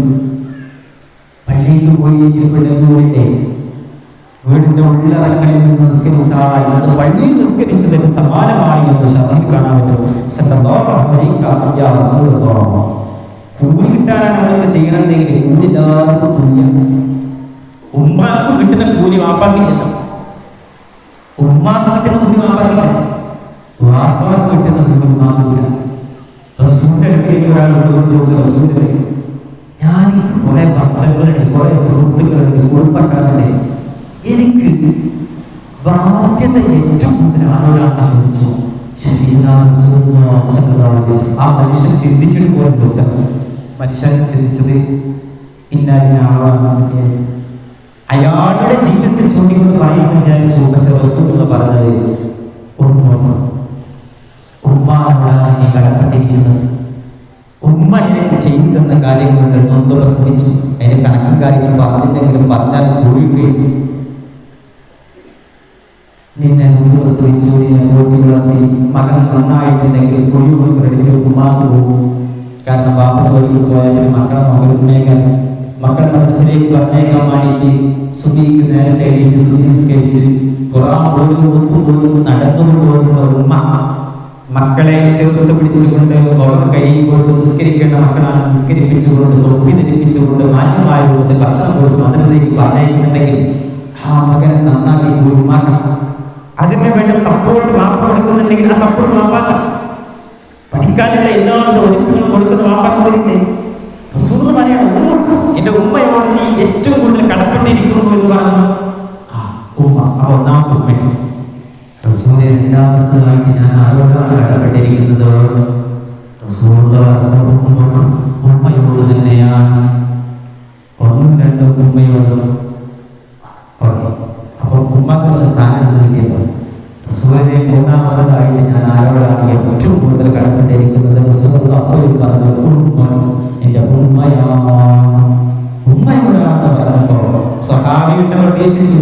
ഇതിപ്പോ ഇങ്ങനെ പോവാണെങ്കിൽ എത്ര ചോദിച്ചാലും ഉമ്മനാവോ? ഹേയ്, ഞാൻ അടുത്തത് ആരെങ്കിലും ഉണ്ടാവും. പിന്നെ ചോദിച്ചു, റസൂലയോട് ചോദിച്ചു, ഉമ്മ കഴിഞ്ഞാൽ പിന്നെ ആരാണെന്ന് ചോദിച്ചത് ഇത്ര നേരം. അപ്പൊ റസൂൽ പറഞ്ഞു. നാലാമത്തതായിട്ട് ചോദിച്ചപ്പോ റസൂൽ പറഞ്ഞു, എന്റെ ഉമ്മയോടാണ്. മക്കൾ വളർത്താൻ, മക്കളെ ചീത്തയാക്കാൻ, മക്കളെ ഉന്നതങ്ങളിലെത്താൻ, മക്കൾക്ക് വേണ്ടി പ്രാർത്ഥിക്കാനൊക്കെ ഉമ്മമാരാണ് നിലനിൽക്കുന്നത്. മക്കൾക്ക് എന്തെങ്കിലും ആവണം പറ്റിയാൽ, മക്കൾ ചീത്തയായ പലരും വിളിച്ച് സങ്കടം പറയാറുണ്ട്. ഒരു ഉമ്മ വിളിച്ചുകൊണ്ട് പറഞ്ഞു, മകൻ പഠിക്കാൻ താല്പര്യപ്പെടുന്നില്ല, എവിടെ ചേർത്തിട്ടും ഏത് പള്ളി ദർശനം ചേർത്തിട്ടും ഏത് കോളേജിൽ ചേർത്തിട്ടും മകൻ അവർക്ക് വലിയ പോലെയാണ്, എനിക്കിതൊന്നും പഠിക്കാൻ പറ്റില്ല പറയാൻ പറഞ്ഞാണ്. ഒരു മാതാവ് കരഞ്ഞുകൊണ്ട് പറഞ്ഞ തലസാദ് വായിക്കണം. ഞാൻ പറഞ്ഞു, ആ കുട്ടിനെ കൊണ്ടുവരികയാണ്. കുട്ടിക്ക് എവിടെയാണ് വാഴ്ച പറ്റിയതെന്ന് പരിശോധിക്കും. വളർത്തിയ ദോഷമൊന്നും ചിലപ്പോൾ പറയാൻ പറ്റില്ല. നല്ല വളർത്തി ആ വളർത്തിയ മക്കളെ ചീത്തയാകാൻ സമുദായം തന്നെ മതിയാ, കൂട്ടുകെട്ട് മതിയാ. മക്കളുടെ കൂട്ടുകെട്ട് ശ്രദ്ധിക്കണം. മക്കളുമായി ബന്ധപ്പെട്ട കാര്യത്തിലൊക്കെ മാതാപിതാക്കൾ പ്രത്യേകിച്ച് പ്രത്യേകം മനസ്സിലാക്കണം. അതുപോലെ തന്നെ ഈ സമയത്ത് മറ്റൊരു കാര്യം കൂടെ സൂചിപ്പിച്ചുകൊണ്ട് വാക്കുകൾ അവസാനിപ്പിക്കണം. അതിൻ്റെ ഒരു പര്യാവസാനത്തിലേക്ക് പോകാം. എല്ലാവരും പ്രത്യേകം ശ്രദ്ധിക്കേണ്ടത് ലഹരി മരുന്നിൻ്റെ ഉപയോഗം വളരെ കൂടുതലാണ്. ലഹരി മരുന്നിനെ എങ്ങനെ പ്രതിരോധിക്കണം, ഇതിനെ പറ്റിയിട്ടൊക്കെ നമ്മൾ കൃത്യമായിട്ട് നമുക്ക് ബോധവൽക്കരണ ക്ലാസ്സുകളൊക്കെ ചുറ്റും പരിസരങ്ങളിൽ നിന്ന് ഗവൺമെന്റിന്റെ ഭാഗത്ത് കിട്ടുന്നത്. 1400 വർഷങ്ങൾക്ക് മുമ്പ് റസൂലുള്ളാഹ് താൻ മരിച്ചാൽ തന്റെ കബറിന്റെ താഴെ ഒരു ചെടി നടണം. ആ ചെടി മുന്തിരിച്ചാറിന് വേണ്ടി ഉപയോഗിക്കുന്ന മുന്തിരി വള്ളിയാകണമെന്ന് പറഞ്ഞുകൊണ്ട് വസിയ്യത്ത് ചെയ്തുകൊണ്ട്, മരിച്ചു കഴിഞ്ഞാലും എനിക്ക് ലഹരി കിട്ടണമെന്ന് പറഞ്ഞുകൊണ്ട് മരിച്ച് വസിയ്യത്ത് ചെയ്ത് പോയ ഒരു കാലഘട്ടത്തിലേക്കാണ് റസൂലുള്ളാഹി സ്വല്ലല്ലാഹു അലൈഹി വസല്ലം തങ്ങൾ കടന്നു ചെല്ലുന്നത്.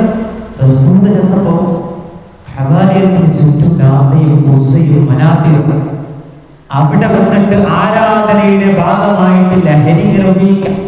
അന്നത്തെ കാലത്ത് ലഹരി എന്ന് പറഞ്ഞാൽ മുന്തിരിച്ചാർ അതുമായി ബന്ധപ്പെട്ട ഇത്തപ്പയം കൊണ്ടുണ്ടാകുന്നതുമായ മറ്റ് കള്ളുകളൊക്കെ ഇതിങ്ങനെ ഉപയോഗിച്ചുകൊണ്ട് ലക്ക് കെട്ടി ലഗാനായി ജീവിക്കുന്ന ഒരു കാലഘട്ടത്തിലേക്കാണ്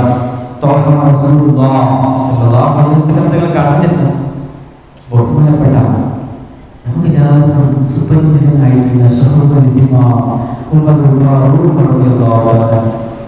ഉമറുൽ ഫാറൂഖ് റളിയല്ലാഹു അൻഹു പറയുന്നത് എന്നോട്, ഞാൻ വളരെ മോശക്കാരനായിരുന്നു. ഒരു കാലത്ത് എന്നെ കണ്ടാൽ മക്കയിലെ എല്ലാ കുട്ടികളും ഓടിപ്പോകുന്നത്, മക്കയിലെ കുട്ടികളൊക്കെ ഓടിപ്പോകുന്നത് പറഞ്ഞാണ് ഉമറെന്ന് പറയുന്ന സന്താനം വരുന്നതേ ഓടിക്കോ എന്ന് പറഞ്ഞത് ഓടിപ്പോകുന്നു. വീടിന്റെ ഉള്ളിൽ നിന്നും മക്കൾക്ക് ഭക്ഷണം കൊടുക്കുമ്പോൾ മക്കൾ ഭക്ഷണം കഴിച്ചിട്ടില്ലെങ്കിൽ അവിടുത്തെ ഉമ്മമാരിങ്ങനെ പറയും, നമ്മളിങ്ങനെ ചെറുപ്പത്തിൽ കേട്ടു പോക്കാൻ വന്നുകൊണ്ട് പിടിച്ചു കൊണ്ടുപോകുന്നൊക്കെ പറഞ്ഞിട്ട് ഇത് തിന്നില്ലെങ്കിൽ കുട്ടിച്ചാത്തോട് പീഡിപ്പിക്കുന്നത് പോലെ ഉമർ വന്നുകൊണ്ട് പിടിച്ചു കൊണ്ടുപോകുമെന്ന് പറഞ്ഞുകൊണ്ട് മക്കളെ പീഡിപ്പിച്ചിട്ട് ഭക്ഷണം കൊടുത്ത അറബി പെണ്ണുകളുണ്ടായിരുന്നു. ഈ കാലഘട്ടത്തിലേക്കാണ് ലഘുലകാലമല്ലാതെ ഞാൻ നൂറുകണക്കിന് മക്കളെ കുഴിച്ചു കൂടുന്നതിന്റെ ഭാഗമായിട്ടുണ്ട് എന്നാണ് വാർത്തകൾ പറയുന്നത്. കള്ളു കുടിച്ചുകൊണ്ട് ലഹരിയുടെ മത്തിൽ നൂറുകണക്കിന് കുടുംബത്തിലുള്ള മക്കളെ, പെൺകുട്ടി ജനിച്ചാൽ ആ പെൺകുട്ടി ദുഷ്ടഗുണമാണെന്ന് വിചാരിക്കാം. പെൺകുട്ടികൾ എന്ന് പറയുന്നത് രണ്ടാം ഗുണമാണ് എന്ന് പറയുന്ന കാലഘട്ടത്തിൽ പെൺകുട്ടികളെ കൊല്ലുന്ന സംഘടന എന്ന് പറയാം. സംഘടിതമായിട്ട് കുട്ടികളെ കൊല്ലുമ്പോൾ അതിന്റെ മുന്നിൽ നിന്നാണ് മഹാനായ ഉമർ ഇബ്നുൽ ഖത്താബ് റളിയല്ലാഹു അൻഹു പിന്നീട് ഇസ്ലാമിലേക്ക് വന്നു. ഉമർ തങ്ങൾ പറയുന്നത്, ഞാൻ ഏറ്റവും കൂടുതൽ കരഞ്ഞത്, ഞാൻ ഏറ്റവും കൂടുതൽ സങ്കടപ്പെട്ടത് എന്റെ ജാഹിലിയ കാലഘട്ടത്തിലെ പ്രവർത്തനമോർത്താണ്. റസൂലുള്ളാഹി പറയുന്നത്, ഉമറേ, മുസ്ലിമായത് മുതൽ ജാഹിലിയ കാലഘട്ടമില്ല കേട്ടോ. സ്വർഗം കൊണ്ട് സന്തോഷവാർത്ത അറിയിക്കപ്പെട്ട രണ്ടാമത്തെ മനുഷ്യനായിട്ട് ഈ ഉമർത്തങ്ങൾ മാറിയത് എങ്ങനെയാണ്? ഇസ്ലാമിന്റെ സംസ്കാരം. നബിത്തങ്ങൾ ആദ്യമായിട്ട് 40 വയസ്സായപ്പോൾ നബിത്തങ്ങൾക്ക് നുബുവത്ത് കിട്ടിയിട്ട് മക്കയിൽ വെച്ചിട്ട് നബി സല്ലല്ലാഹു അലൈഹി വസല്ലം തങ്ങൾ ആദ്യം പഠിപ്പിച്ചു കൊടുത്തത് എന്താണെന്നറിയോ? ആദ്യം പഠിപ്പിച്ചു കൊടുത്തത് കള്ളു കുടിക്കുന്നവൻ ചെയ്യുന്നത് തെറ്റാണ് എന്നാണ്. കള്ളു കുടിക്കുന്നവൻ ചെയ്യുന്നത് തെറ്റാണ് എന്ന ബോധമാണ് റസൂലുള്ളാഹി വിശുദ്ധമായ ഖുർആനിലൂടെ അത് പഠിപ്പിച്ചു കൊടുത്തത്. ഖുർആനിൽ കാണാൻ പറ്റും,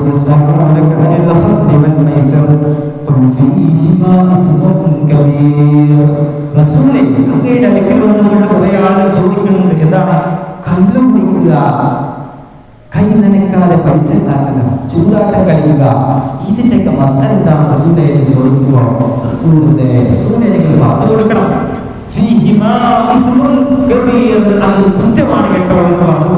കുറ്റം എന്ന് പറയുമ്പോ കുറ്റം ചെയ്തുകൊണ്ട് അന്തസ്സായി നടക്കാൻ പറ്റും.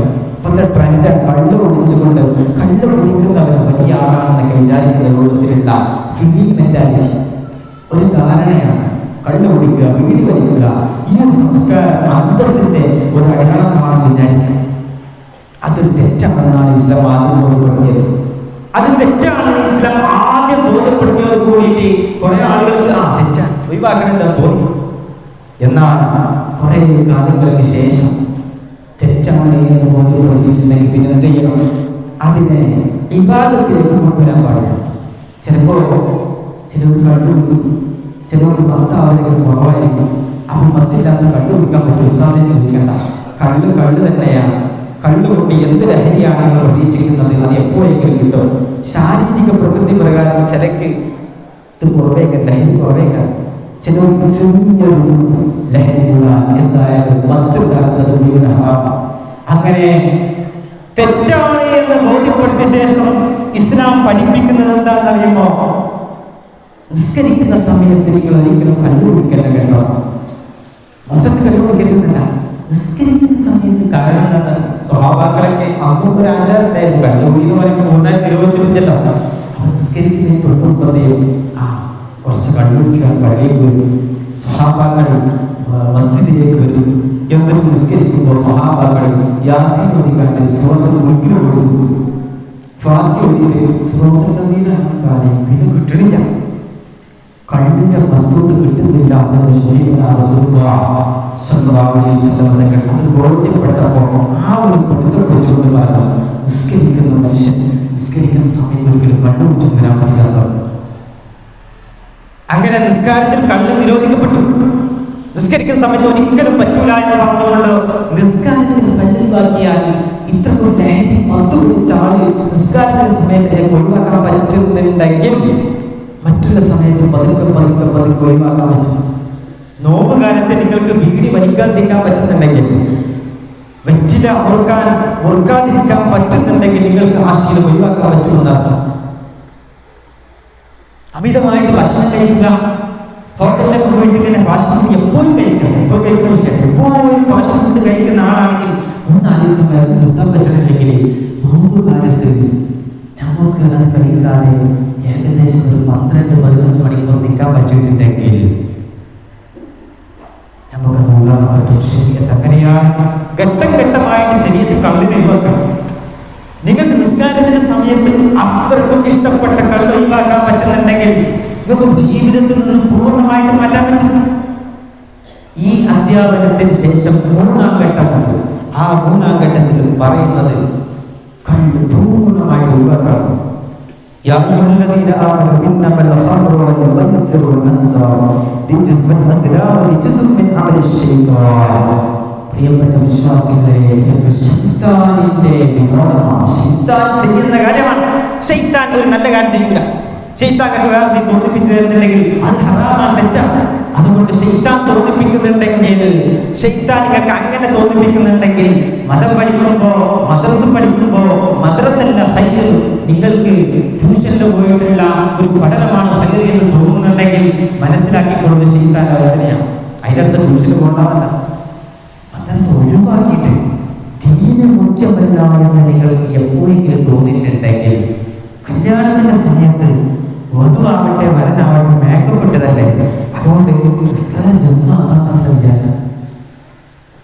അങ്ങനെയൊക്കെ തോന്നുന്നുണ്ടെങ്കിൽ, അത് കുഴപ്പമില്ലാന്ന് തോന്നുന്നുണ്ടെങ്കിൽ അത് ശൈത്താന്റെ കളിയാണ്. കൃത്യമായിട്ട് മനസ്സിലാക്കണം.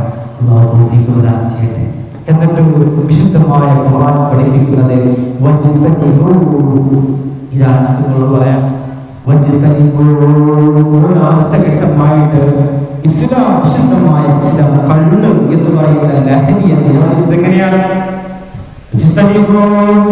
വിശ്വാസികളെ, നിങ്ങൾ കള്ളിനെ ഒഴിവാക്കിക്കോ. കള്ളെങ്ങാനും ഇനി കുടിക്കാൻ പാടില്ല. ഇങ്ങനെ കുടിച്ചാൽ ശിക്ഷ ഉണ്ട് എന്ന താക്കീതാണ് ഇതിനകത്ത്. എന്നിട്ട് പറഞ്ഞത്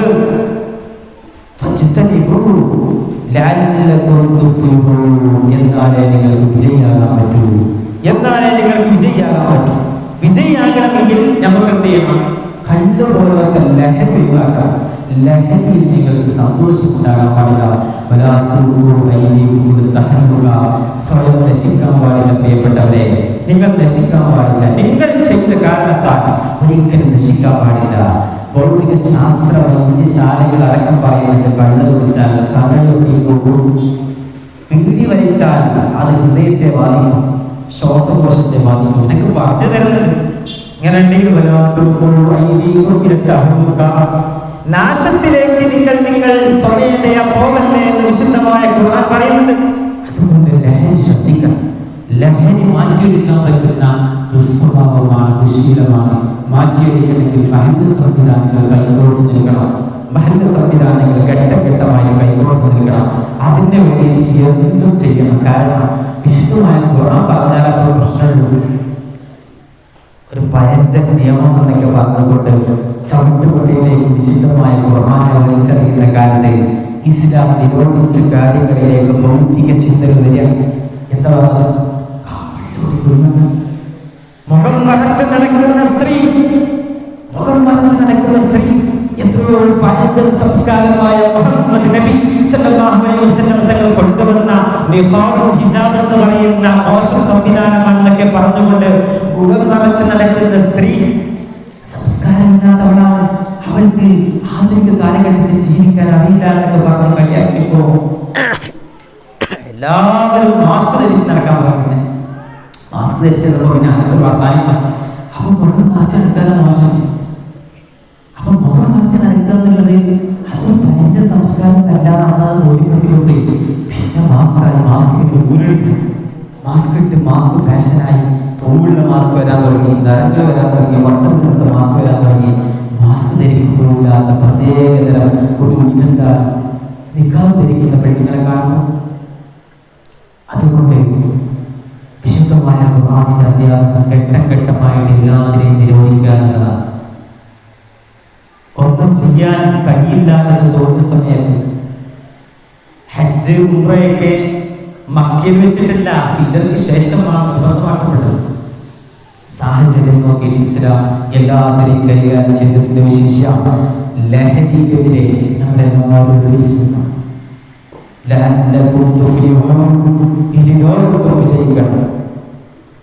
ലഹരി ഉപയോഗിച്ചിട്ട് ഒരു കുഞ്ഞ് ചെയ്തതുപോലെ, ഒരു കുട്ടി ചെയ്തതുപോലെ, ഒരു സഹോദരൻ ചെയ്തതുപോലെ, സഹോദരിമാർ ചെയ്യുന്നത് പോലെ മക്കളെ കൊല്ലുക, ലഹരി കാണിച്ചുകൊണ്ട് പീഡിപ്പിക്കുക, ഭീഷണിപ്പെടുത്തുക, അധ്യാപകരെ തല്ലുക, ഇത്തരത്തിലുള്ള സംസ്കാരമാണോ നമ്മൾ കൊടുക്കുന്നത്? മക്കളെ പോലെ ചേർത്ത് നിർത്താൻ മഹിള സംവിധാനങ്ങൾ ശ്രദ്ധിക്കണം. നമ്മുടെ പ്രത്യേകിച്ച് ഇവിടെ പ്രീമാരിറ്റൽ ക്ലാസ് എടുക്കുന്ന അത്തരത്തിലുള്ള നല്ല നല്ല പ്രവർത്തനങ്ങൾ കൊടുക്കുന്നു. ദാമ്പത്യ ജീവിതം നയിക്കുമ്പോൾ അത് കന്നുകാലികളെ പോലെയല്ല, ശ്രദ്ധിക്കണം. സംസ്കാരത്തോടു കൂടിയിട്ടാണ് ഇസ്ലാം സ്ത്രീയെ തന്റെ ജീവിതത്തിലേക്ക് കൊണ്ടുവരുമ്പോൾ, ഒരു പുരുഷനെ തന്റെ ജീവിതത്തിലേക്ക് ക്ഷണിക്കുമ്പോൾ ആളുടെ സ്വഭാവം നോക്കിയിട്ട് കെട്ടാൻ പാടും. ആ സ്വഭാവ സംസ്കരണത്തിനാണ് ഇസ്ലാം മുൻതൂക്കം കൊടുത്തിട്ടുള്ളത്. ആ സംസ്കാരമാണ് ഇത്തരത്തിലുള്ള പ്രവർത്തനങ്ങളെ കൊണ്ടുണ്ടാകുന്നത്. അതുകൊണ്ട് ആ സംസ്കാരം നമ്മുടെ ജീവിതത്തിൽ ഉണ്ടാകും. അത് പഠിപ്പിക്കണമെങ്കിൽ ഭാര്യയ്ക്ക് എന്തൊക്കെ കടമുണ്ട്? ചോറ് വെക്കൽ മാത്രമല്ല, ചോറ് വെക്കൽ കടമയാണെന്നുള്ളത് വേറെ. കടമ എന്ന് പറയുന്നത് എന്താണ്? ഭർത്താവ് ജോലിക്ക് പോകേണ്ടവനാണ്, അത് മാത്രമാണ് ഭർത്താവിന്റെ ജോലി. ഭാര്യ എന്ന് പറയുന്നത് മക്കം നോക്കിയിരിക്കലാണ് എന്നതുപോലുള്ള ചില കാര്യങ്ങൾ മാത്രമേ നമ്മളിങ്ങനെ കേൾക്കുന്നുള്ളൂ. അതിന്റെ സത്യാവസ്ഥ അന്വേഷിക്കാൻ വേണ്ടി ഒരു ഭാഗത്ത് ഫെമിനിസ്റ്റ്വാദികളായിട്ടുള്ള ആധുനികളായിട്ടുള്ള സ്ത്രീകൾ എന്ത് ചെയ്യുക, അതിനെതിരെ പറയാം. അവർ പറയുന്നത് കല്യാണം കഴിച്ച് കാര്യമില്ല, കല്യാണം കഴിച്ചാൽ സ്ത്രീകൾ അടിമകളായി മാറും. അങ്ങനെയൊക്കെ പറഞ്ഞുകൊണ്ട് റീൽസിന് മറ്റൊക്കെ കാണുന്നത് കല്യാണത്തിന് നിരുത്സാഹപ്പെടുത്തുന്ന കല്യാണം കഴിക്കുക എന്നത് ഈമാനിന്റെ പകുതിയാണെന്ന് കല്യാണം കഴിച്ചാൽ ഏകദേശം തെറ്റുന്നൊക്കെ മാറിക്കാൻ പറ്റും, ഏകദേശം തെറ്റുന്നൊക്കെ മാറിക്കാൻ പറ്റും. അത്തരത്തിലുള്ള കാര്യം ചെയ്യുമ്പോൾ, വലിയൊരു കാര്യം ചെയ്യുമ്പോൾ ഒന്നിരിക്കമായിട്ട് നമ്മൾ അതവും കാര്യങ്ങളൊക്കെ പഠിക്കണം. ലൈസൻസ് എടുക്കുന്നതിന് മുമ്പ് നമുക്കറിയാം, ലൈസൻസ് എടുക്കുന്നതിന് മുമ്പ് നമ്മൾ ഈ സീരിയൽ കത്തി എന്താണെന്ന് നമുക്ക് മനസ്സിലാക്കാൻ പറ്റും. കല്യാണം കഴിക്കാൻ പറഞ്ഞാൽ ഒരു വലിയ കുടുംബത്തിന് നമ്മൾ ഊന്നൽ കൊടുക്കുകയാണ്, തുടക്കം കുറിക്കണം. അതുകൊണ്ട് കല്യാണം കഴിക്കുന്നവർക്ക് ശ്രദ്ധിക്കുക. കണ്ടു തോന്നുന്ന ഇഷ്ടങ്ങൾക്ക് പ്രണയങ്ങൾക്ക് രൂപം കൊടുക്കാതെ സ്വഭാവമാക്കിയ ജീവിതകാലം മുഴുവൻ നമുക്ക് സന്തോഷിക്കാൻ പറ്റും. ആ സന്തോഷങ്ങളാണ് നമ്മുടെ ഉമ്മയും കൊണ്ടുവരുന്നത്. നമ്മുടെ കാരണവന്മാരും മുത്തശ്ശിമാരും മുമ്പ് മരണപ്പെട്ടവരെ കൈവച്ചതാണ്. ആ സ്നേഹത്തിൽ വഞ്ചന ഉണ്ടായിട്ടില്ല, ആ സ്നേഹത്തിൽ ഒരിക്കലും ഒരു തെറ്റുകളും ഉണ്ടായിട്ടില്ല. അതുകൊണ്ട് ഞാൻ അവസാനിപ്പിക്കുകയാണ്. ലഹരിയും അതുപോലത്തെ കുടുംബ ജീവിതത്തെ പ്രത്യേകം ശ്രദ്ധിക്കണം. ലഹരി ഉപയോഗിക്കുന്ന ആളെ ഒരിക്കലും നമ്മുടെ കുടുംബത്തിലേക്ക് ക്ഷണിക്കാൻ പാടില്ല. ലഹരി ഉപയോഗിക്കുന്ന ആളാണെങ്കിൽ മഹത് സംവിധാനങ്ങൾ പ്രത്യേകം ശ്രദ്ധിക്കുക. അവനെ ആ ലഹരിയിൽ നിന്ന് പൂർണ്ണമായിട്ട് വിമുക്തനാക്കിയിരിക്കണം. അത് പല നിലക്കുമാകാം. ചിലപ്പോൾ ആനുകൂല്യം തടഞ്ഞു വെച്ചിട്ടാകാം. എന്നാലും ശരീരത്ത് 40 അടി കൊടുക്കണമെന്ന് പറഞ്ഞ ആളാണ് കണ്ടുപിടിക്കുന്ന ആളല്ലല്ലോ, 40 അടി പിടിക്കണം, അടിക്കാൻ അർഹതപ്പെട്ട ആളെന്ന് പറഞ്ഞ കണ്ടുപിടി പോലത്തെ ലഹരി ഇങ്ങനെ പരസ്യമായിട്ട് ചെയ്യുമ്പോൾ ശ്രദ്ധിക്കണം. നാട്ടുകാരെ പ്രത്യേകം ശ്രദ്ധിക്കണം. വീടുകളൊക്കെ ഉണർന്നിരിക്കണം. എൻ്റെ വീട്ടിൽ നല്ല കുട്ടിയാണെന്ന് മാത്രം പറഞ്ഞിട്ട് കാര്യമില്ല, നാട്ടിൽ നല്ല കുട്ടിയാകണം. വീടും നാടും ഉണർന്നുകൊണ്ട് ഈ ഒരു സംവിധാനത്തിൽ ഈ ഒരു പ്രവർത്തനത്തിന്റെ ഭാഗമാകണം എന്ന് മാത്രം പറഞ്ഞുകൊണ്ട് ഞാൻ ഈ വാക്കുകളോട് സംബന്ധിക്കുകയാണ്. കുറേ വിഷയങ്ങൾ ചർച്ച ചെയ്യേണ്ട ലഹ്യമായിട്ട് വാക്കുകൾ അവസാനിപ്പിക്കണം. അല്ലാഹു സുബ്ഹാനഹു വ തആല ഖൈറിനെ പ്രദാനം ചെയ്യട്ടെ. ജീവിതത്തിൽ വിജയികളാകുന്ന ഉത്തമ വിഭാഗത്തിൽ നമ്മളെയും നമ്മുടെ മക്കളെയും ഇവരുമായി ബന്ധപ്പെട്ടവരെ ഉൾപ്പെടുത്തി അനുഗ്രഹിക്കട്ടെ എന്ന് മാത്രം പറഞ്ഞുകൊണ്ട് വീണ്ടും പറയുകയാണ്, ലഹരിക്കെതിരെ കുടുംബം ഉണരണം, കുടുംബം നന്നാണ്, കുടുംബ കുടുംബം ജീവിച്ച് കാണിച്ചു കൊടുക്കണം. കുടുംബത്തിലേക്ക് നോക്കിയിട്ടാണ് തറവാടിക്ക് നോക്കുന്നത്. വലിയ പേര് ചിത്രം ഉപയോഗിച്ചിട്ട് കാര്യമില്ല. കുടുംബത്തിലെ സ്വഭാവം, കുടുംബത്തിലെ നല്ല ഐക്യം, അതൊക്കെ മക്കളെ ലഹരിയിലേക്കോ മറ്റൊരു സംവിധാനത്തിലേക്കോ നല്ല രൂപത്തിലാണെങ്കിൽ അങ്ങനെ പോകും. വീട്ടിലെ സാഹചര്യങ്ങളും വീട്ടിലെ നമ്മുടെ പരിഗണിക്കായ്മയെല്ലാം മക്കളെ വഴികളിലേക്ക് നയിക്കും. മക്കളെ പള്ളിയിലേക്ക് അടുപ്പിക്കുക എന്ന് മാത്രം പറഞ്ഞുകൊണ്ട് ഞാൻ അവസാനിപ്പിക്കുകയാണ്. അല്ലാഹു സുബ്ഹാനഹു വ തആല സ്വീകരിക്കട്ടെ. അസ്സലാമു അലൈക്കും വറഹ്മത്തുള്ളാഹി വബറകാതുഹു.